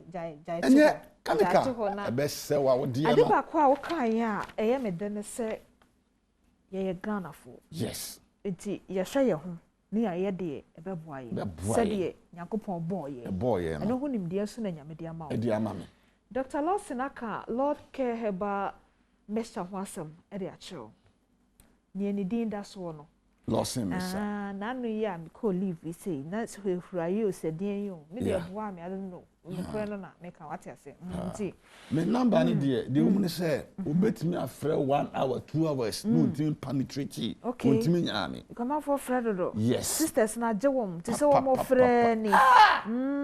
Ene he ma abo ma wale aso. So often na munyame a drugstore be a ben bia okwa. Ho na your clinic. Ho na your center. Ubenya no ni bi atop. Okay. 85 number no. Framing the virgin doctor. Okay. Me more ma number ni call 0242. Okay. 133 577. 0242 133 577. Okay. But what did I be picking number no? Now what free? Or your bar what do home? Unipedia kwan baby na afua ebe ye kese. Oto na afua be ye kese. Nkuda ebe ko. Nkuda no ne de we no. On say nkuda ye yare chronic disease. Okay. Ebi de diabetes kuro. Ebi de ye gonorrhea kuro. Oh, okay. Obi ono mo dia sabio infection kuro. Ebi de cancer kuro. I see. Ni nyina nkuda. Okay. Ti ade bi e wo ho a acha. Uye bibia de bi o ho. Nkuda. We na dwuma ya no. Wow. Ya ta nti yes anka mabompo nro bi pa na kire Ghana fo mo say minimum di America. Yate. Yanko Lawson heba na. Mate. Lawson Mesa die. Obi etimi no bi. Okay. Ose local mission e ma ni me duro. Okay. Enam nsayare ni sisi yale ni krokro we eni kono. Yo. Yes. Now your local mission Lawson heba mission die. Obi odi starch aduane bia no. Ohia bi. Opompo so no bi. Okay. Because Nyankopon hu say Ghana eni ani edi dodo na ye starch. Into ababa dum ye dua bi fe ne say koko aman. Okay. Sa koko aman no. Wa wudi banche emo ebro bayere hu say dachi bia no. Yare a edo be kwa asama do eye diabetes. Unya diabetes na ubenya hypertension mu jabro so. Unya sa yale enemi enu kabo mu a. Et said waje visa akwa abro kire no. Ubenya visa no. Stroke. Enye service no just waje visa de konya stroke. Ude kwa konya stroke. The service na de misro. Enye it's the earlier the better. Wano be chia. Dr. Lawson. Edrowe Lawson heba misha. Okay. Malaria ne de etna no so because malaria chiwade no ebi wo ya bo magu achi nim tree ni Christmas tree no ni nyina bi wo for Dr. Lawson number na for Dr. Lawson the virgin doctor. Okay. My number no 0242 133 577. Okay. 0242 133 577. Okay. Yale bia ha oni pedie bia empompodie wo bu dem a wontime nantem etimnum time bot no asole ye hwe do kita poma no atopoma akon sisi yale komo sisi yale ne de ya na mpese metie. Okay. Because a draw ho na wotna ho loss heba na ni akuma na osi ne nchen no we e delay man capsules sa we ye be ma kaka utrim se nkwamo na ho etesen omotimi esone bemma kentinka pa eno oba bi atena so many years awo ma obu hanu ma woni be many shia oba ni shia enso na fi oba be ma no ho ba very light me Dr. Lawson me de no it is a condensed milk. I see. Thick. Okay. Yes, because me young people Matthias. It will oba na obeji wani so. Me obeji wani so. Yo. What you say? Ti be ma no oba ni sia achekra be o first 1 month ne de also mo oba ni gina ni so. Me kwa so oba na be ma oba ma ji wani so. O first 1 month no kra pa ho ma o first year mu na o mo oba na nye ne so a ene ne kura doctor. Delay man capsules. Ebe ma osisima ye denen. Okay. Ebe ma kotodoma ye denen. Ebe ma pachi ye denen. Ebe mo agina so ache. Okay. Yemfa na ma ne ntuja. Mate. Na me se Ghana for say me sramo delay man ka se ne emnante na tuegu so kamika bia anim okay wo ye panyin na se wo no aduro na enya wakoma no ena be ye adwuma na mo wabro can break because 20 wom akoma wire wom kama akwati wom bunsikuro wom Dr. Lawson me number just me a second mpate fa number 0242 133 577 okay 0242 133 577 okay ya femi Dr. Lawson na wo shiam baby a Now from the virgin doctor when you 100 Ghana cedi. Shannon so when you 100 Ghana cedi. The virgin doctor. Me born in prenum. No menya 500 Ghana cedi. Doctor the virgin doctor. The virgin doctor. The virgin doctor. The virgin doctor. The virgin doctor. The virgin doctor. Me da say. Menya the virgin doctor. I was here many Dr. Lawson. I didn't cover there for Lawson Herbal Mr. Lotke and delay man capsules. Enti yet has we fi some so a homework and I or sa homework we be no apebi no aye. Na asem de na asem kona sum jabe fi Dr. Lawson pacho me da se. Me da se wa him. I was here many Dr. Lawson I didn't come on a wie. Na wo de me da so ano wa ha. Mr. O me ba cheme. Afa yen komo twetwe no edro. Sa dro bi no na Joy Herbal Center for the buyer. In fact, ebe yi enso. Because abre no na Ghana wa hohihim nye Ghana nko. Na ya ma no ne aman bi so. Emma Ghana for me di mu akotini bi ya no anya den a kom besesa koye. Nti ye ne se ukoba no ko school craft bi sha ne bag moko. Oh, no kwasa meboa yo. Na nyam ne da na sese krofo etu mo ne susu mo je bi ha. Na iguso ade check ye how far. Vical 20 who asem na making. Say me boss no kuma toyem. Me kra na say me wom nam ka say. Wom de ne nyina kokro no so. Say o mo jai bi. Ye da masewai. Enti owo ahen e champo. Ene danyo pa mo mama kwaba. Na mo ne Vical 20 nyina mo hot say. Vical 20 ni en kesa nyina obi aho ye. Ye de radias. Ye de radias. Hey, me tia doctor. Me dana se me leave na danyo tena ha bobo no so amedu. Ti makwaba. But and say yes enye enkechi. Ti Dr. Manfred ni Dr. Harry Ohu. Pacho me mamachi. Na Vical 20 ebe ye onwa se emfa ho se busudwa so ayebo an obi so nte ho asem da wo. Yeah, no dey. Yes, because at the chebia obi ade fofra. Oh, nti pacho ye ni ho nkomo kakra. Yo, me da se ye nchi ahwefo na se ne waka no pepepe. Se nene de dikan a wote adre friend se Vical 20 nka. Adro no immune booster. Okay. Na hye no so se ade na ye friend se immune booster no. Bibi a onipa bie ni ho a onibi. Onipa bie ni ho betimi survive without your immune system. Na se ne waka no nti ma men ka ne se. Okay. Se wo pese ohu mfaso wo immune system super na adwumadi a immune system ni di ankasa.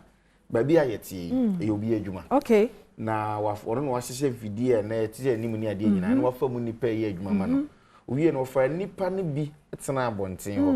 Sa nipa no ni inside ha. Baby. A fresh sa nipa no so e bamboni. Okay. Enti o ba ansa na obenya kwanya wura se woni dwuma bi edi wa ha bamboni no mama. Okay. Okay. Se me wura ha yi na me sha se me da suban bi de be sa mfidie wa ha ya. E bamboni na se de so hwe so be yi me afi. Entam kura. Aha ntade na friends we immune system no. Sa na ye ma onipa dua no. Enti sa obedi aduane bi, obehome mframa bi, benum nsuo bi. Na abekọ biaye bi na aboa bi bewura woni padua mu obekọ fa yare abre wo e immune system na adwuma na se obestop sa pathogen sa aboa. Okay, eno na Vical 20 ye ho adwuma no. Owa he ko training college kakra. Iko uye teacher din na ojina board ani mu amje de senka wa school for mo kra. Because baby anu fi ba ye na eti assemblity a watwam ne say. Good. Ohia bambofo bi wo ni padua ni mu a. Ne wo se wasoro a ye yade a obetete wo no. Wo tia no.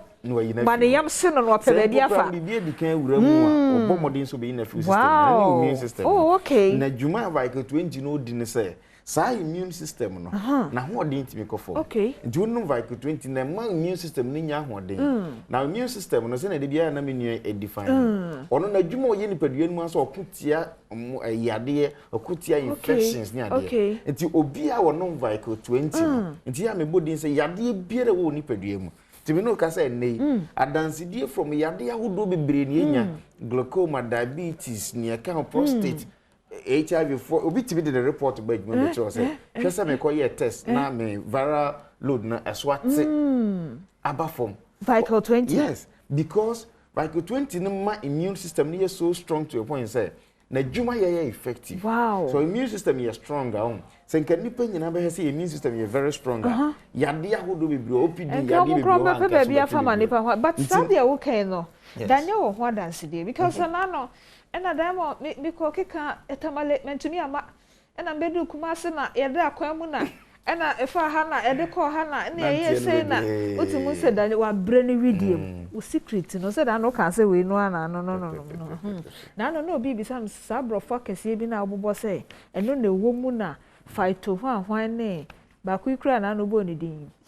ebi wo mu na ni din ote makeup wo no bi da mirror crazy Daniel ni nyina ma manfo enya mujide because obi o ho a wan kenkan ho enhu de echiemu a enkonimu enso bia na ekonimu a ebeboa no I vehicle 20 na edro vehicle 20 no juma edi o mamu ha no esewani ense o ka kire watenka okay ya bo vehicle 20 din watenka na wanum bi nso wonum ye no bisa o se etewo sen okay etewo sen okay edro no de bia meka se enye edro tra keke a ya ayese ya edu bi keke no eye edro a ya to ye bo ni aye de ya scientifically made. Okay. And the bia meka say acquire Indian for UK for Germany for any nimdia ni mfidi omde ye druman timu no. The same thing na Joy Herbal Center. Ye dey vehicle 20. Enti me kwa me amisi hei. Adansi die bebre aye nya no. Na senka ma enke be nwanwa yie. Because e dro no enye nipa ba ko. Ene contrast ayoyo. A team of scientists. Okay. Doctors ekuku down. With scientists. I see. Phytochemicals. Chief biomedical scientists. Eba. And ya transit. And ya formulative vehicle 20. Na debia meka say ebia edua wo ho a na obi wo ho a pani bi wo ho a onimu nnua nimu the way onimu nnua. Obaye bibidro all right. But ebia na ntimi nsayare yie. Okay. Because of how or the year process no. Debia meka say the phytochemicals in plant no they are highly volatile. Enuntinu say heat kakra kan na ayera. Okay. And as me can say inura wo nnuye mu no eya a show kan kakra pe no ma say. Enti address here friend vehicle 20. Jaso. Wow. Yanwa. Sir. Extraction process. Me ana misia. Me ana me. Wow. Enye niamo keka Debi. Oh, okay. Ya ponchi dua no. Na use reagents. Na they dissolve all the phytochemicals. Na ya concentrate ni nyina. Na they formulative vehicle 20. Enti de bia me ka say ye no bibidro bi ma na onum a na unya hoto a it is only 10% and a wonya. Wow. 90% in a shegu. But here is the case, on vehicle 20 you get all the phytochemicals, B-triterpenes, polyurethanes, reducing sugars, saponins and the rest. Unya ni inako with animu, e maniko saw yare the mouth. Na vehicle 20 immune system support drug. Na menoka says on vehicle 20 your immune system cells become excited. Meaning they move from one energy level to another energy level. Now so odu sal level now under normal circumstance yare kan ipedua ntimi ndisunku this time around ipedua be be dey able come out in fact me ne Daniel ya adwen fi say apomodin mo nim before a tiny omotena hadin komo no bebre kire se nkonipa kra de wada sorry no aduane a yedi no mono so say bia haban bia na se fruits bisa no ena na di kan yema ne pedua na nsa na maame ne kokonte no me customer na makone ho enti say efri emu direct na say ye de agu ntoa ne mu aye ne kama de ma na I think say asem na pomodi mo ni before kan no elenke enti eboa pa because omotai kan wo de da ma kokonte no di eye also se ne ye ma no no afine but anka wonya de ye no aye ansa no boss ya enti say we direct from neanima that is a more point oh atumi gidi enu tina obia vehicle 20 beko ni obia no eye djuma ma no je number no eye da chinije sa brofo akese na ofra me a obisa me no emi danyo ko ni school na bi ho ena na wabobo so ma we but the most important thing is say drone bi beko oni peduanim enti numbers no 0244 585 531 0244 585 531 and I say 0244 876 321 0244 876 321 a vehicle 21 some and a yedi home come we share o screen so TV ni so who say numbers no ya kyerɛ gu hɔ enti wo de me say won kai hwe kra no kai Michael 20 wo de okodu hɔ no ma kai say ye kokɔ ene tuntum so aho vehicle 20 ade ba kon so ne say ese vehicle 20 ye dura enye ne a oyare yare poti bi na ohia obia wada sa wote yare nka wonte yare nka ehu hia sa we immune system no benya hoɔden na ne ama eye vehicle 20 ada ne ho adi within sa 1 year ba mi hu se ewiase nyina wo nhia immune booster bi na dwuma ye wo so te vehicle 20 okay because it need is na Peter D kan tire mu vehicle 20 ho adanse die no ya almost yade bi a mate din betnya obi a obeka se me nom ye no manya ho adanse die from BP ekoka diabetes ekoka ulcer ekoka typhoid fever ekoka prostate ene yade ya hodo bebre me da say enti ye the vehicle 20 enkomo no esi hanum say eye Joy Herbal Center for no bi o de won kai hwekra na no nye Joy eyiye ba ye yanka ho bon asem no kra bie no ho aye to sebi enti o de fa sadide no so vehicle 20 mu ne tobi no na ye homework wo dipedue ne nya soja ni wo dipedue ni mu a obebo ho ban pam to me da masewai nyame sha monte ye de no so asi but still no ano me sa no won ko bohwehwe foforo okay me de asi yes ye me no wo fancy ha ne enti me de asi ha no say afei o man he no kwabena santani abedwa fort na say na mo de pensem won so ato house of family didi me wache edase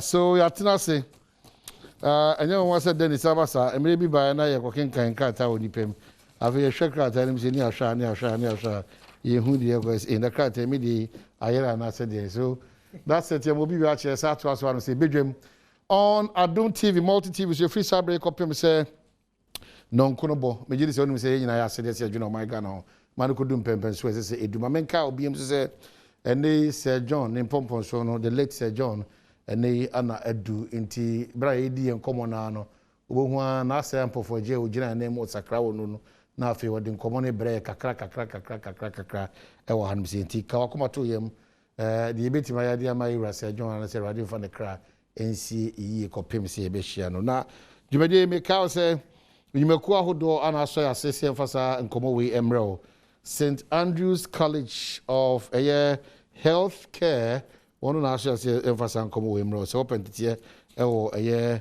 nursing and now also health worker more. St. Andrew's is our coin and talks on co the amount 0544 830179 and now 0244 6969 11 team on the income. I mean, I'll be CD capsules, CD ointment, and so Honoma Elboa, the other two upon what possible ointment, you know. They boost your immune system, not your capsules. No, Jumaku, I wanted to know Lashibi Shalom Sport, a 19 junction. One and I share so question, because nothing. Over from so number out from there 020 9682 836 or 050 5767 425. No, it's one at the year in Kita. The cracker crown here, hometown agency, and all the one church, 6 stars pharmacy, Unyabi Ato Elonum. Oh no, any municipal assembly, no, anymore. Phone was 020 34 2998 and I say 020 61 06799. Now what you know at the year in Komo Kama. The ye more holding sunkuno now one refifi adia and also a Kyle so quantum so he's how to feel a preventative cancerous diseases nafi a lower blood sugar levels now improve the function of your lungs and nafi the brain.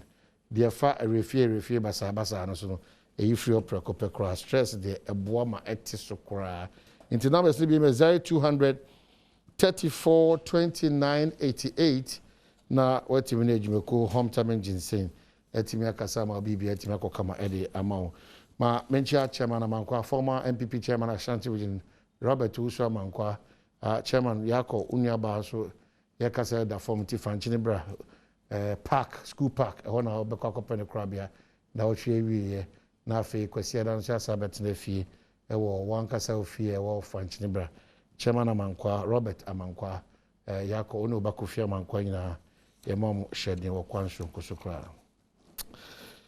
Era Dennis Miracles Abuaje, he needs to introduction na mo ba no ba ha che. Yadara si short notice bibia da meka omo nneoma ye pa na oyi omo asutire britia obi mu a omo jato ho na omo ba bedi Ghana nkomo no. And I'm so happy because bread and butter matters are very relevant. So bitimi jato ho no sa ebetoa adwene magana konkaya. We appreciate and we acknowledge. My main cause is all can Mebunu Kuma na mono MPP Amanyoko na 2 million sa uhunu se wonu dwene Ghana ho adwene party ho ansa kwa no mabadwene omo ankasa omo yedi ene omo assembly. I encourage this administration say one bekoso no ma hunu relevance no motivam na supportive of their vision and goals. Abuama Ghana etimakoso Dennis Akwaba. Why? Bia na mne kwa so. Divine selection. They say out to Ghana ha na yema Yes. Say Adom friend Grace no. Ebi be so. Okay. Na afi usra no pa unim say na do danko kufado ego so your mampeni. Odi ano no. I say sano me ho kon ade a usra no pa akoma to yim. With this kind of administration you are still wishing say usra no pa Ghana. Na say ohome a e say nyankopɔ adom edo so de toso mienu o sorry na say nana adedan ko ekufu ade na ye o mampeni a na abo akoma ye atoyem because amo otoso bi unim say ni da so wo ho but the what can yet say the answer ni da so sunku bi ebeba anasa aba anaye wom which one is which because we share schools of thought now adults ebi dem say ene kra de kemma kebini ya ka shetuam ebi no say o asentro man kra ya fa hodie ne ye titia so ebi no say aho kira dokure no e bro adwene ntiase so ebi no say free SHS e ho sunsu so na afiri ya jinsem ebi no say nyuma say ebi no say contractor for ntio ka isem no ye kisini amahe brofo yo wi friend say it could have been worse. Okay, bet imagine some crunches.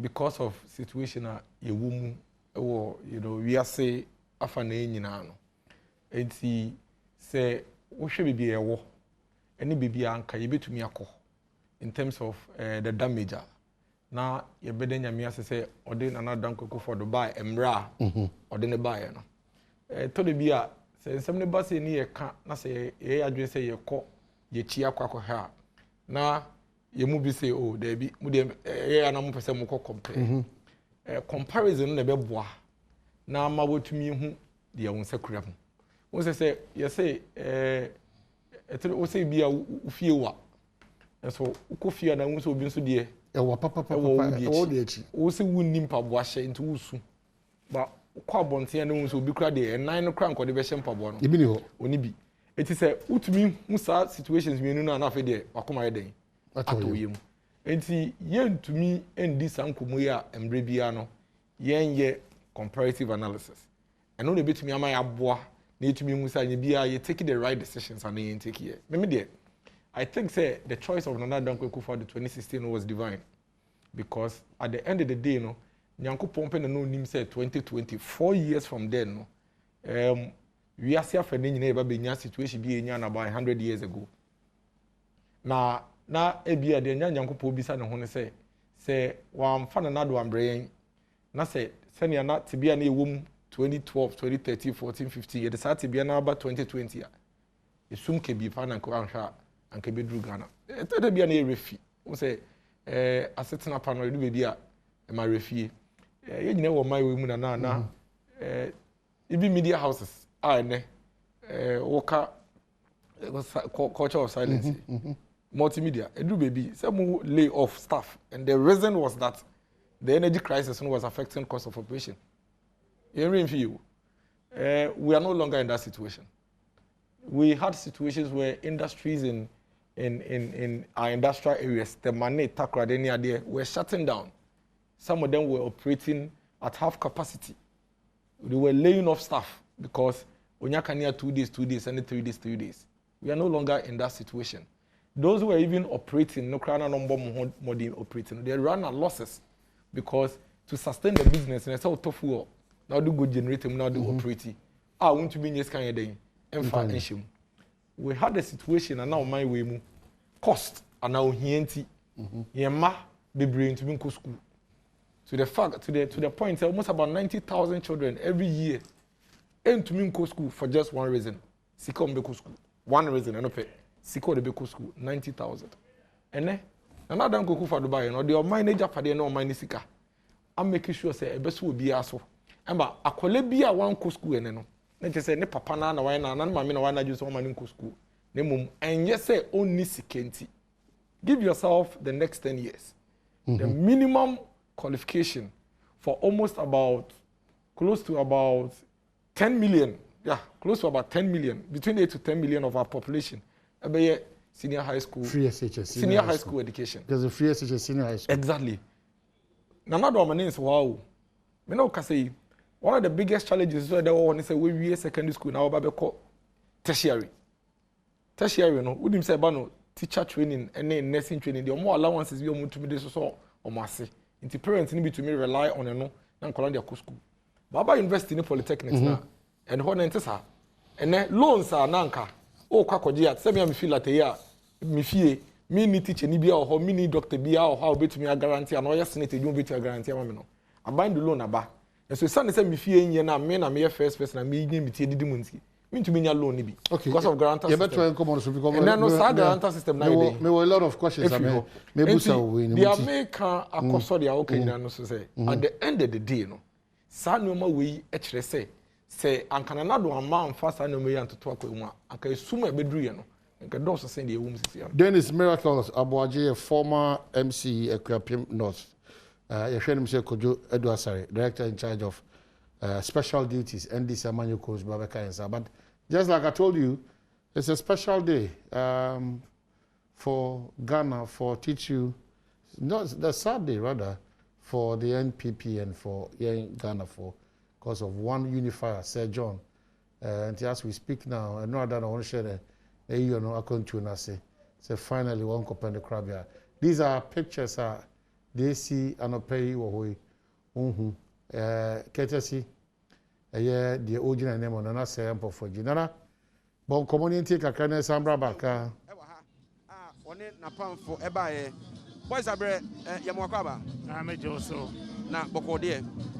Anya boko wanitia. Oni papa na ekoi. Ye wo fa wa badaye mo bia. Ye mo bi de ofa ye me se ne mapre kope. Ono aso na tete ye.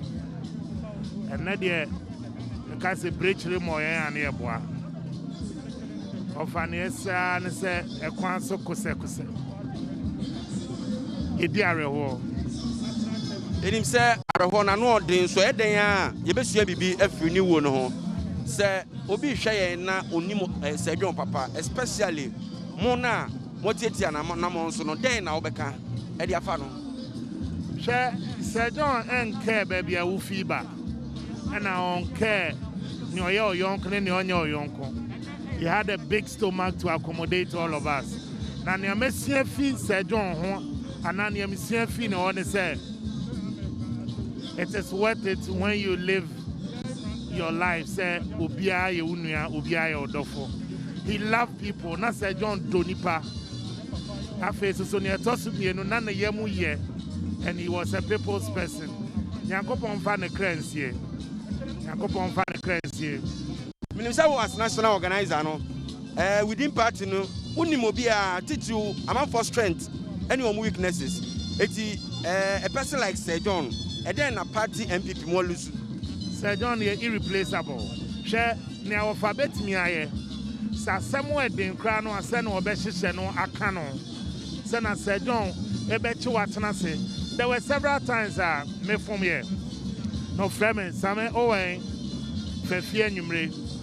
Na ne amaye na waka chen say we wanye ne ye we wanye ne ye we ye ni say we ye ni say.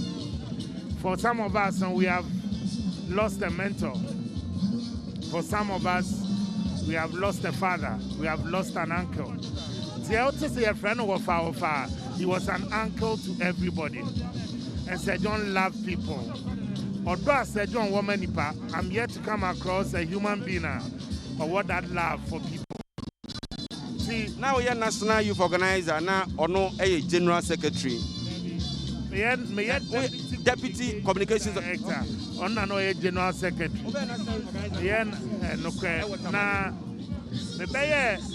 Maybe Deputy Communications Director of the party. Sir John has had the 7 previous or family as Deputy Communications Director. And again, Sir John so and not to tell me how to communicate. Near Tosumi and Son. Sir John so and Yamiada Roma was so boy and meet me and also. TNA Ubusamia. Menene ye Jumano, Yamisua Fini or do Arewa kame pa. And never fan echoing. I'm saying Yankupon to be Jenny Crano. Na Yankupon so sono Eden Cran is Yama. Now, yes, Yameno. Supremo, I mean, now there, Kosua to a near Secacra. Now, the National Youth Organizer of the party, yeah, Emabunu, a war MPP party, Mudena Mashre. Yeah, sure. At the crowd, just a me who send your missing canon. Party Babunu Biana and then Yaminchadia awesome. Good one offer Kojo also free and some. Ubudi Bain Wajahai Samuel Ku Cabo, Justin Kodia from Pont, Martina James Sakosa, Perry Okujato. As a Mabuno Dodona. If I say John and some. Tis all Busame pass at Mabundani Ashredia. Nana Ashredia de Pa na. And now a homachi Benjamin Timina. And when you remember Drew Chrome, when I'm here, and to a Papani Janokine. I am in the show, I am a reho. Many now call a soon sa homachina. But Nana. Work with Adia and qua intimate. Namina would name you, baby of Obia Minusanian Mekoswa Crano. Nanania more, dear. At the Sunni and a Tiho. And now, Kenyagana for Obia celebrity Sir John. All political parties, MPP, NDC. Obiano, I can say John Honsampa. Nana, a chauffeur, no obey Yamo. If Rafa, obey Yakatao.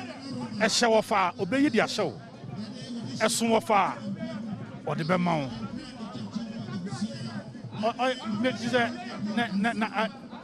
Now, Sanya will see a Yimano. Eti Nana, Yashra, dear, but Yenusayame, and yo. In some money in Anasha, Yamra sentiment, Muankasa. Is I say, I'm a new company for in answer. Oh, what kind of say if I'm Bisuno? What can some Obekoya Nanuyana a year of Amakoto 4 and Chebia so Nanapia Menka and your Monkwa and Penny 4 Bisusaki Kahon of Passage and Ocranensono. Yedim say Yame Etons are from Munyans, Nanyamen Sono ACSC. A for a chum hatchery. And you yadia and Penifono a film, Nansono Yenim say, Yame ACSC, almost some wetchery, Nayakoswa, Naya party. Nana Emoya pa. But I say, eti, me show better career. Akotadia precope, and I said, a sono, and what the name, which them say. Beginners and no say, Ghana, any abre. And I also Yura Sir John or Diakuma Pani or Do as Ghana and MPP and Manukono and then Natum Paso. Ye Bobo no. Number 3 say a Rosa Mayina Ubia Niabre, yes, Niabre, because or a role model my near Shannon near politics. The nipa say atofoba maye yina ye film e chichiri benche aba e be jam no eno ntini aba. All right, na me ko bi na man ka bi de ye nua be ma Justin Kodua enso so e wa ha. Justin, e mebu na wa sentimentum ahwera de Ghana fo nyina be ka say ya hwera de de enso mebu no e wa sentimentum titiriu. E de na ka e fa say dwon. No crap. Ade kese pa na sasam kese pa na atoye. O hwe Sir John. Me de mo fa prekono no. Ebra na me ye Asante Benyari to organizer. Edika na me deputy, na na general secretary. Bekai account will be by the say party for Kenya. O shema say there be over mo be our man offer say na dem akọ. Ebra me be reach to organizer so sa say me yes ke bia na me kono wo. Because be di matem sa na mo ha adwen na de bia wo ka so nko na wo fa e wo. Na so fa ma me ana the cost agreement using afforestation. That the minute was hey Kodua. Oh mama me nya mbra be di ma de. Na me so fa. Say tina me to che no. Na be nya de sem. Say joy obi a o ka obi aba no ho. O obi a odonipa. Today be aba call forest commission. If I be abegu party for NDC for MPP for Ghana for. And na ne yema na yenti. Tasem kese pa na atu e mebru na nkaka wa Asante region. Na nyame ne nim so wo kra dia appointment ye say Nyankopon say o maye fofa o hwe de papa ne odo a na o ma emebru no na empo say ba bia media ba Adom TV so yeguso a e wo sakra wo no lawyer Kojo so pie Sir John na yi ase na Asante mantam ne we o ba Asante mantam so a esan so pani mantam na no free. Well, that's sample. Thank you so much, Sewako Pio Sakra wo Sir John. Oni adofo ne abusuafo edi nkomo brano se bro my be de ekoso live feed na free Sakra wo no cho no bodo asare abekan sa e wa no so ba kwa ba em se enua Dennis Miracles aboaje former MC Akwapem North na busa no ba ko mi no bi an se be kwa nkomo so about the general feeling, the general situation nipa bi ni mususu se aban a wo so modembo sinto kese pa abem o de fa benkuma enye o de fa ni fa ba wa kirem top for the team ni say senke da sorry year 2016 the koya ban fufuru bia ka Ghana fo nue nka ne de betu yakora nya de enya ne de yehu to demonstrate that hope and that ahotoso na ye pena o man ye mechia me brother me njindi sanka me wo hana o yes sa submission na anka obe cancer me njindi because anka o heme ni ma obe un say nsema o kan no insisi so we are dealing with a very wasteful government. Wasteful. You can't be a wasteful out here. Wasteful. I will twi mu. You can't oh sir prodigal son. Huh? Wasteful. Prodigal son. When the near no. Oba deceive. Away you can't say. Aban deceive. This is what we have. Aban deceive wasteful. What the idea papa bia share inside? Or say no. Tell me at the papa bia MPP aye. Free SHS. Yes. Last week went to Joy FM.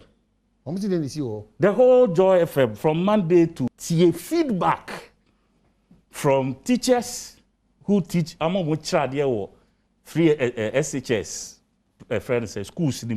They spoke to students Aomoko SHS. They spoke to headmasters of SHS and other for challenges are Omoko through. The fact say Omokranti papa na obekasa headmaster no. What do you mean okay? Or say for all this while they had things to say. But almost certain spice. Who could be one no. The next time over near you do call some Siberia place. And that's the boy bread. He said one bien a new one kasa. He will be doing harm to the system. Really? And he's ready. 6 months there. I had there I'll be calling the pension. It will be out in the back question. 3 to 6 months. Now the time I saw no coffee. And you want to believe that statement, Omukai said? Master, you see, I have friends whose children are in SHS. Okay, I'm a very close friend, Henry, or Adenta. Nimbami, you know, bako kwabotre bako Fancyman girls. Master, we keep here in Tremo, a young friend in free school. The DNC. Yes, Koto say, way. Then 2 children, and yeah, easy. I'm telling you the truth, and I'm sure say, oh, parents now be so what they are going through, and they are not your more you cry and say, when the children come home, I'm about to bet na fie now. As I say, ye pesika fufro, edi omo kotna, edi enroll omo ye kind of saying private extra classes. Even on school campus, according to some of the teachers, they had to. Or some just so they can cover some of the subjects. You know, free SHS, sometimes they have to use their old contacts, almost a supply biani, just so they can feed their students. Because please, there are so many challenges with the free SHS, which I believe said this program is not enough to discuss it. But this one was from your own sister station, Joy FM, the whole of last week. And then Friday, the biggest problem was that the man they spoke to, our GES, Obekasa Kakra, and Oma Assurance said, the next day, Obeba Studio, now the government side of the responses says, or the man, Obeba, go and ask your producers. Professor Poko Mankwa. Wamba! Professor Poko Mankwa. Minkaini di. Wamba! They didn't go because only assembly of Babeka. A bit different from what the parents, the students, and others can. The free SHS, even the payment of it, almost support to free SHS. Of all that they have had over the years. Because you're wasteful, you should understand. What I say, only yesterday, we were discussing your friends, an ambulance. Yeah, this is cement. Ambulance, this is cement. Some few months ago, we saw planting for food and jobs. Vehicle, yeah, this is obi demuniama. But what has that got to do with buying? Now, yeah, buying car, yeah, this is obi demuniama. Because obi a wasteful. How do you the papa said in 7 hours? No, but that one has nothing to do with the government of the day. Massa. It has to do. Me say, buying no nisa. Open for we're small fries, but because the head is spoiled. I see attitude. The cement packaging into the because I wouldn't say planting for food and jobs can also allow do no. What has been done to somebody already? What has been done? Wasteful. Me say kokolebu doctors are. You have a whole hospital, a specialist, a womb. Almost this is a funu wakolibu. Oh. Now so then I always say honorable doctor. O producers it. Almost this is a funu. Me say. Before we leave this studio, your producers are listening to me. But it's not. Let them call the PRO of Kolibu. I am here. Say nyame kano meboa betiha. Fili gadochi obian kofa emeka me come in basev in boom. I saw it with my own eyes. You don't get the situation well. Tell me about it. Are you talking about a similar me say call the PRO of Kolibu now. I am here. Me call baby. Call him. That catcher said me see. Omo the Oniadov tracks no. Tell me, sir, please, producer, call Kolibu PR right now. Metia, minko baby. Because we are wasteful, you should understand. You should understand. Sikabeni en fama COVID, yes, your mom, parliament, say you Ghana 10 bebeda, so and what did they use the money for? Because of me wasteful, I have grounds. Omunya IMF 1 billion. Who them hotel bill? Omode a year account 100 million. Hotel bills and the tier hotel bills. Master, it's all if I've said they are a wasteful government. You should understand what I'm talking about. I see, but I'll need to check the. Check everything, Monsieur Diadol, please. I have not me person may free her. Me person may free her and say yes, I call. I don't want to leave here before you make that call. Please, producers, call him. I'm here. Okay. Because me say, me could have called him last year. No, be say. Me could have called him last year. Okay, all right. January last year, with my Gadochi, because God no be catcher no man GND. So me yeah you kakra yeah me sorry a year walk. And now, I try me baby a dey we ni be see. So I went there. Me gina ho. That guy is no call. Or stretcher. Mobile. Me abed dump egum. You go back to another ward. Mama pick it. Abed dump. I was shocked to the van. Me see. I swear to all my 7 children. Because of your wasteful, I know what I'm talking about. Oh. I'm saying, you see, me almost every time, me new opportunity to make a platform. I always refer to the NDC, and almost thinking say yeah that's what 1992, and that yeah you see or more we are not discerning enough to understand the issues. Into almost bar, then they put up an act, theatrics. I say, me say the American retreat to confuse the issues. What has Obia aban at ambulance amano mobile motobi omanpedia be ambulance e de abase yen fam boa Ghana for ne home ne wache e de akoma constituency ni district bi enya bi e no tinkran e no de adwuma na sempanifo bi nsa so mo hweso me ne wo ene omanpeni akoda asori anopa ye sorry ye no na ambulance ne ba akusi baby a obi de cement na political party executive, national executive, former member of parliament, TV so say, let him clarify. Because you see, that is how they confuse the issues. He should tell us all on TV. Who is he referring to? Who in the government? Nana Danko Ekufado, and then the minister Ben, and of course, cement go ambulance. Why are we doing this to ourselves as a people? I didn't say sorry or no pa. Not say a church no maya. Yama or mine a church near holistic.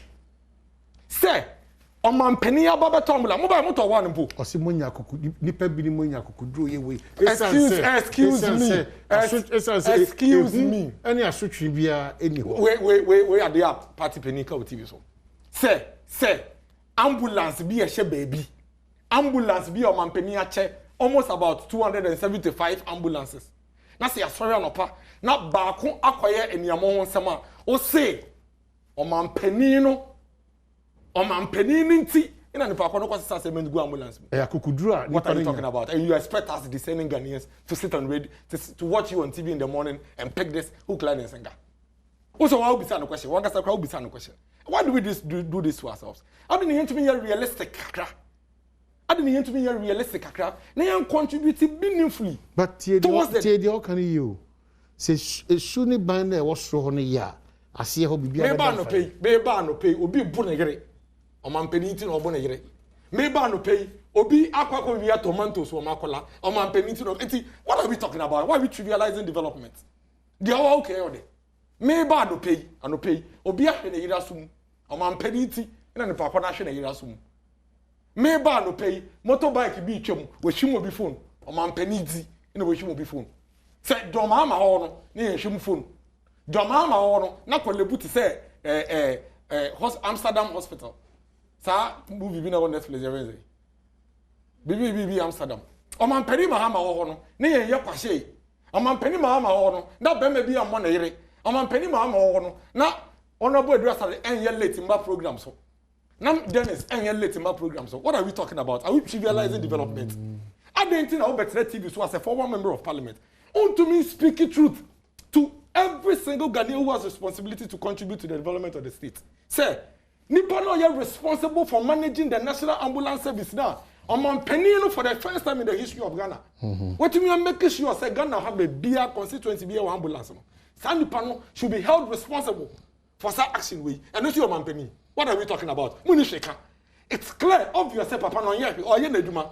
President here, would you want to provide ambulances? Now there are institutions no there Yeduma. Institutions in Eduma so be ambulance na so. Na tumi aye Eduma go Ghana for. That is that I don't know cascaded obi a responsibility. Me want me duty towards the development of the state. What duty? Your responsibility doesn't end with voting. You have to contribute. It is our opportunity now better TV. So, as a former member of parliament, me as a former municipal chief executive, we should dissect the issues. I need to hear you. We should dissect the issues. We should dissect the issues to make sure say the people who are watching. You don't do that. No, you don't talk for me. I kept quiet. Okay, don't attack me. No, I haven't. I have not. It is wrong. It is wrong because people look up to us.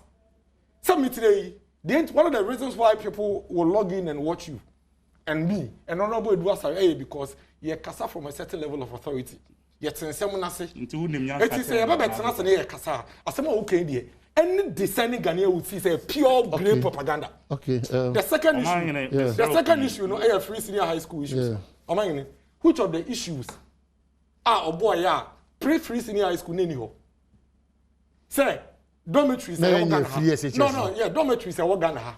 Before free SHS, now could be our dormitory them. Let me go to my school.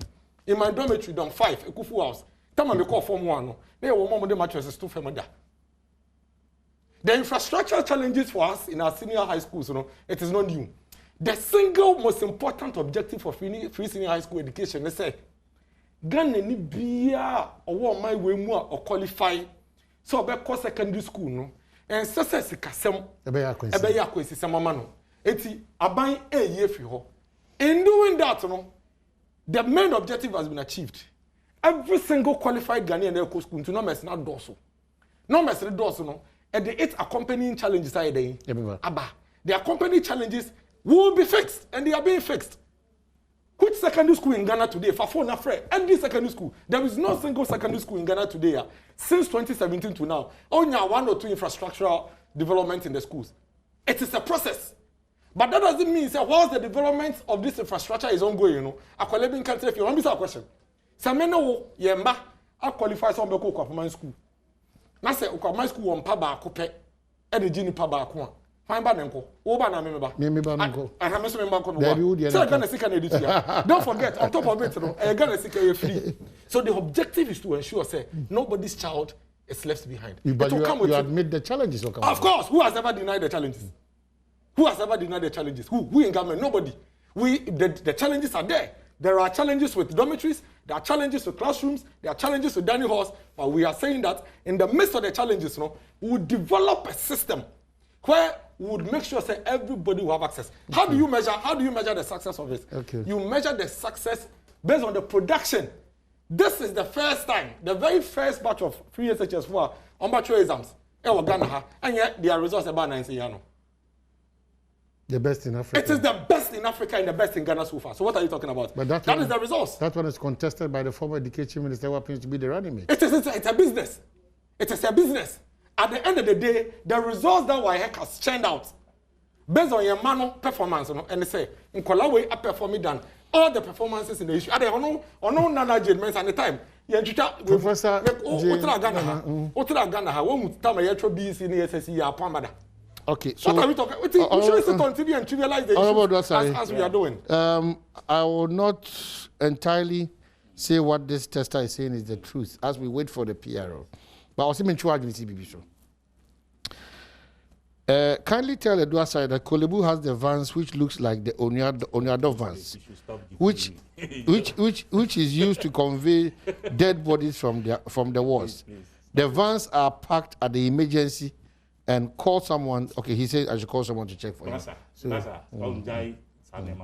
Because it's like insult to the injury. They should stop it. Carry a label here. What is he talking about? So, let me... A similar one, okay? May say, only I don't know, your label here. Maybe, sir. Your label here. So, what are you telling? What is he talking about? Open baby, I do know. And yet, I think the DNA taking people on and all of that. The facts are facing all of us. And now you're MP, and now you're party executive, and now Kasasi, and I mean, please, those are trivial issues, Sebi. No, he expects that you know much. What does he know better than me? No, I'm saying you as an MP. No, he doesn't know better than me. No, he believes that at least we should know. No, his experience, I mean, exactly, admitted. That is why he's referring to you expect more. You are expected to know better. Because I want you to know better. Tell me. So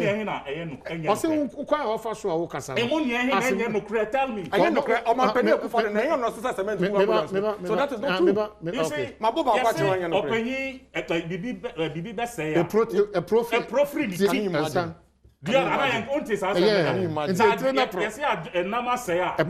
exactly. So if the head is not good, people will learn, take a cue from it. The whole system is corrupt from top to down. So all of them are taking cue.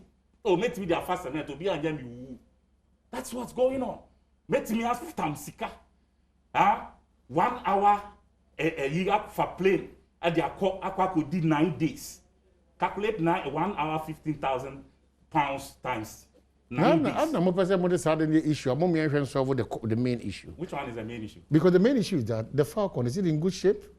Are you asking me? Yeah, are you not but a journalist? you are you not a journalist? No, because you are propagating. No, but you are propagating that. But don't you know we have a Falcon? Don't you know? But when's the last time you checked about it? Do I have to check? You should check. Not no, but if you have not checked, please. Why do you? Who says I haven't checked? That it is you not. are the good journalist. No.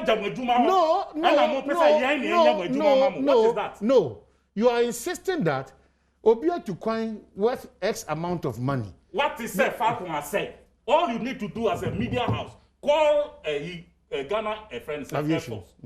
Ask them whether Falcon is working or not. Okay. And you don't. The other aspect. You don't shift that on me. The other aspect is that news. You say I feel I'm paying you or my work offer something outside the presidential jet. In these times. No, in these times, do you know 24 hours Ghana Sika 7. It has always been in those times. You see Kasem, the only power in these times. You people, you are lazy as journalists. No, admitted. Because you don't even do analysis. Admitted. You don't do analysis. President now, who can say, is it the first time? Why your analysis and who said whatever he did in the past is comparable to what is being done now? No, but the issue is that was there the need for the president? There can be emergencies. When a president took one, ni plane na konya problem. Now on to me too. Now as I said, or yet a certain emergency arrangement. No differ. Okay. That cannot be compared to someone who goes for the top liner luxury plane. Okay, that will be packed. Even when, excuse my language, he's sitting on, he's sleeping in a hotel room. The plane is packed and you are paying 15,000 pounds when he's sleeping in another place. Okay. Then compare that with somebody who went out there. Now, or the plane call the plane a problem. Now, on to me, but I arrangement for just for one haul down. Now, there no better comparison. Are you all right? Okay, so the point is that yenim komo ehun tebia ye Falcon ni wom say. Yes. Eye tebia na mampanyin owo sui pacho. Obetimi e de tu kwan na boa payom. Yes. Oja no hoko fa sa hyen foforo ni tu kwan na. Now, if we have a plane in two. I'm telling you, I said it here last Saturday, that the Liberian president, or Kobebia, to me, the stress I play no. Now they're too quiet. Or no, the only president. Or no, Sabi, the presidency, blue blood, and I want the system. Meanwhile, or no, on high, like usually they fall on each other for that kind of support. Yeah. Or no, Shisha, or to me, Baba catch Ryan, and they will release it to him. Or no, the only part. It is or the two quiet.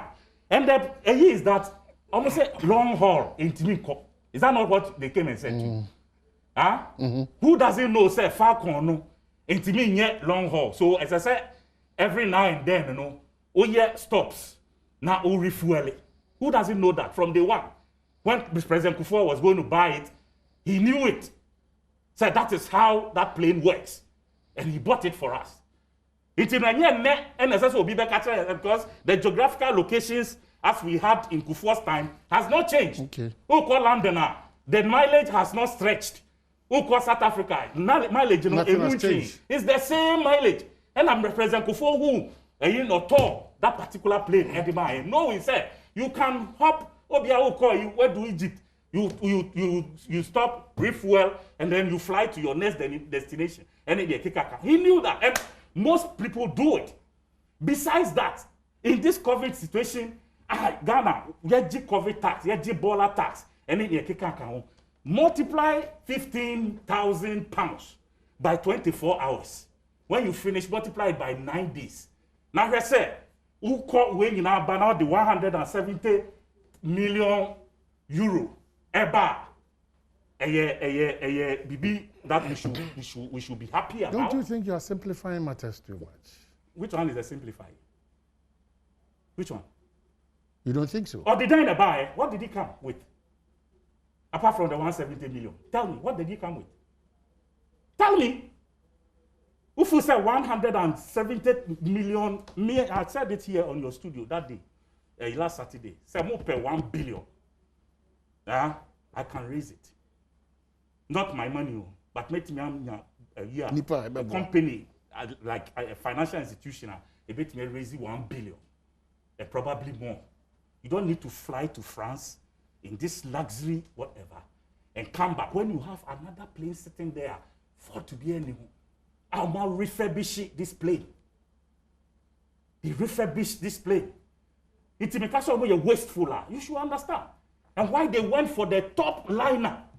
What kind of year on the plane? The plane, it can rearrange seats, you know. Person here no dinner. You bet me arrange the table, no. Now I said yeah, nipa 10, 15. Yeah. And at the same time, you bet me done it, no. They have a bar in it. There's a bed. There are all manner of things. Office, nene, kikanka ho, enyinawo. Master, open enubia, come to us. Nakache say, yen piska, yen ton dadam, na yen su yen tobi. Okay. But don't go and waste this money. The plane, if it's sitting on the tarmac with its pilots and crew, now utia, just because the money is there, you can spend it anyhow. Okay. It may characterize you as a wasteful government. I have the list is so much. Okay, all about your side. I mean, that's all wrap about the late Mrs. Mary Owusu Jemfi, the girl from Nana Chewa, Gabriel, Sofo Gabriel, UK, Umamini, unya 70 years, unya on the 3rd of July 2021, and ebekwa kopende krabia wo ebuakwa SCA na fe Owusu from the no St. Peter's Catholic Church ebuakwa na ebusuafo atrase wo ebuakwa RC Primary School Park for the late Mrs. Mary Owusu Jemfi Oba Sofo Gabriel Tufo Spirit and Word Ministry UK and Memano Yako Kwansro Kosokra. Well, wrap up on this matter for us. On this presidential jet issue, I think say me Jumani say me separate no kreno if you intro him a complete falsehood and then white lies. The fact is that Obekaya somewhere 2018 I'm penny call UN function do Washington. On their way back no Falcon New Campus and we Ghana a presidential jet. It 2 year 30 minutes into the flight our bank right and an engine back home essay. And if you remember correctly, they had to fly around for so many hours to make sure that they would burn the fuel before they were able to land. And they on their way back, they had to even join the commercial flight back to Accra. Subsequently, the aviation experts and the Air Force, Air Advisory on Mampeni said that flight, and I said that presidential jet is suitable for long hauls. According to attending, and yes, suitable for it. And see, Ubi Obeka say Falcon as any no credit. Falcon ye juma. Nemo presidential jet in 2 kind enquete based on 2018. Eka kete eka say anka yantia sempa. What do you say just about a week ago? and yet say Nigeria omo penny for back in a plane crash. I think 3 days ago so sorry 3 days ago so there was another plane crash in Nigeria. Meme de we yan tietie mu ene kasa tenten. Ekwan bia o penny be fa so obetu kwan free Ghana ha. Akoye na adwuma na wasen aba asomdwe mu a boni bi enkoka. No say waste. That say you be obe spend sika no na wetumi akwa akoye na adwuma ba ahoto mu a meme as Ghana ni no meme fo so than say Falcon na aviation expert akache ne say in front kwa uni mo free Ghana eko the Belgium eko France about South Africa. You remember the trip? You don't travel with the Falcon on this route. It's Omampeni say oko ECOWAS fan should be on Nigeria or the Falcon na eko. Say oko Uganda or the presidential jet in eko. But Ghana ni bia or hweme no. Say ye cry to say your mampeni atena sa presidential jet na engine ba ko say we mu anka ye kunu no. Watene mu e de conference a ye nyina enko hye no airport. Ye ntwa ne ma because ye nyina no ye de yetumi aye den ahye ne sa ese make sure say obebo no ho ban na wetumi atena sa aye den aye adwuma man. Sa issue of na current na then on confanko and comfort church from fanko France and on fa ship no fanko France and na say nkoko no and konko fa helicopter no fanko France and your flight and your plane ni bia no be rent wa ko rent plane no e mete so mo kana 15,000 na anka te say yesen anya bia no na anka ese say yesen omo ya aviation expert no mo kasa asem no anka ye 15,000 pounds anka ye say 7,000 no to 15,000 na anka say 3,000 no to 15,000 na and say the price and me gina hi say me free na me fa Uber akwa ekropon a minim say fi kokomreme ha akwa ekropon Uber 80 cedis omayini na mom say me kono say me kofa Uber na me wie na me ka che wo say me de 200 cedis na tia Uber na obetumi akasa ma ye wasteful na mom me fa Uber na me de ekwa ekropon Uber gi 80 na me tia 80. How do you call it wasteful? How do you even call it wasteful? What is this? Okay, so of a combination support short here. Well, my additional information, I see any sankomo way.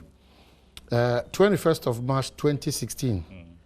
I say President Mahama traveled to Scotland with a Vista Jet Bombardier Global, a private jet which charges $11,000 equivalent to 62,000 Ghana cedi per hour.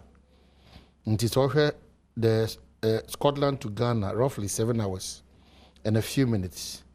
Until in Kuntabu Chiro say government paid $77,000 equivalent to 438,900 Ghana. Am I in a position? Position on this jet. My position. The point is well made is that you see, prioritizing the safety. No, but you spoke for a very long time. Prioritizing the safety of the president. You know, is key. When was America for the Air Force in Tukanda? Limousines. So what are we talking about? You see, a friend said, Wichiana no pay. As I say, or the President Kufuado calculation no so can nanka ye to me balance. What I say, you can't this conversation going to. Where is this conversation going? You can't do one a year and leave. Minister Abeka say Muhammad they want rent plane. Minister Abeka say Muhammad they want rent plane. I think they do calculation. You see, so when you are doing these things, at least you know you're fair to each other. Yes, the end say at the same and the rationale behind this whole thing. Now, and you are sitting here presenting falsehood to people. Say because plane engine back home I don't know me plane no engine in the first place. Some are even 3. So it was no, I mean wrap up in 30 seconds. 30 seconds. Thank you so much.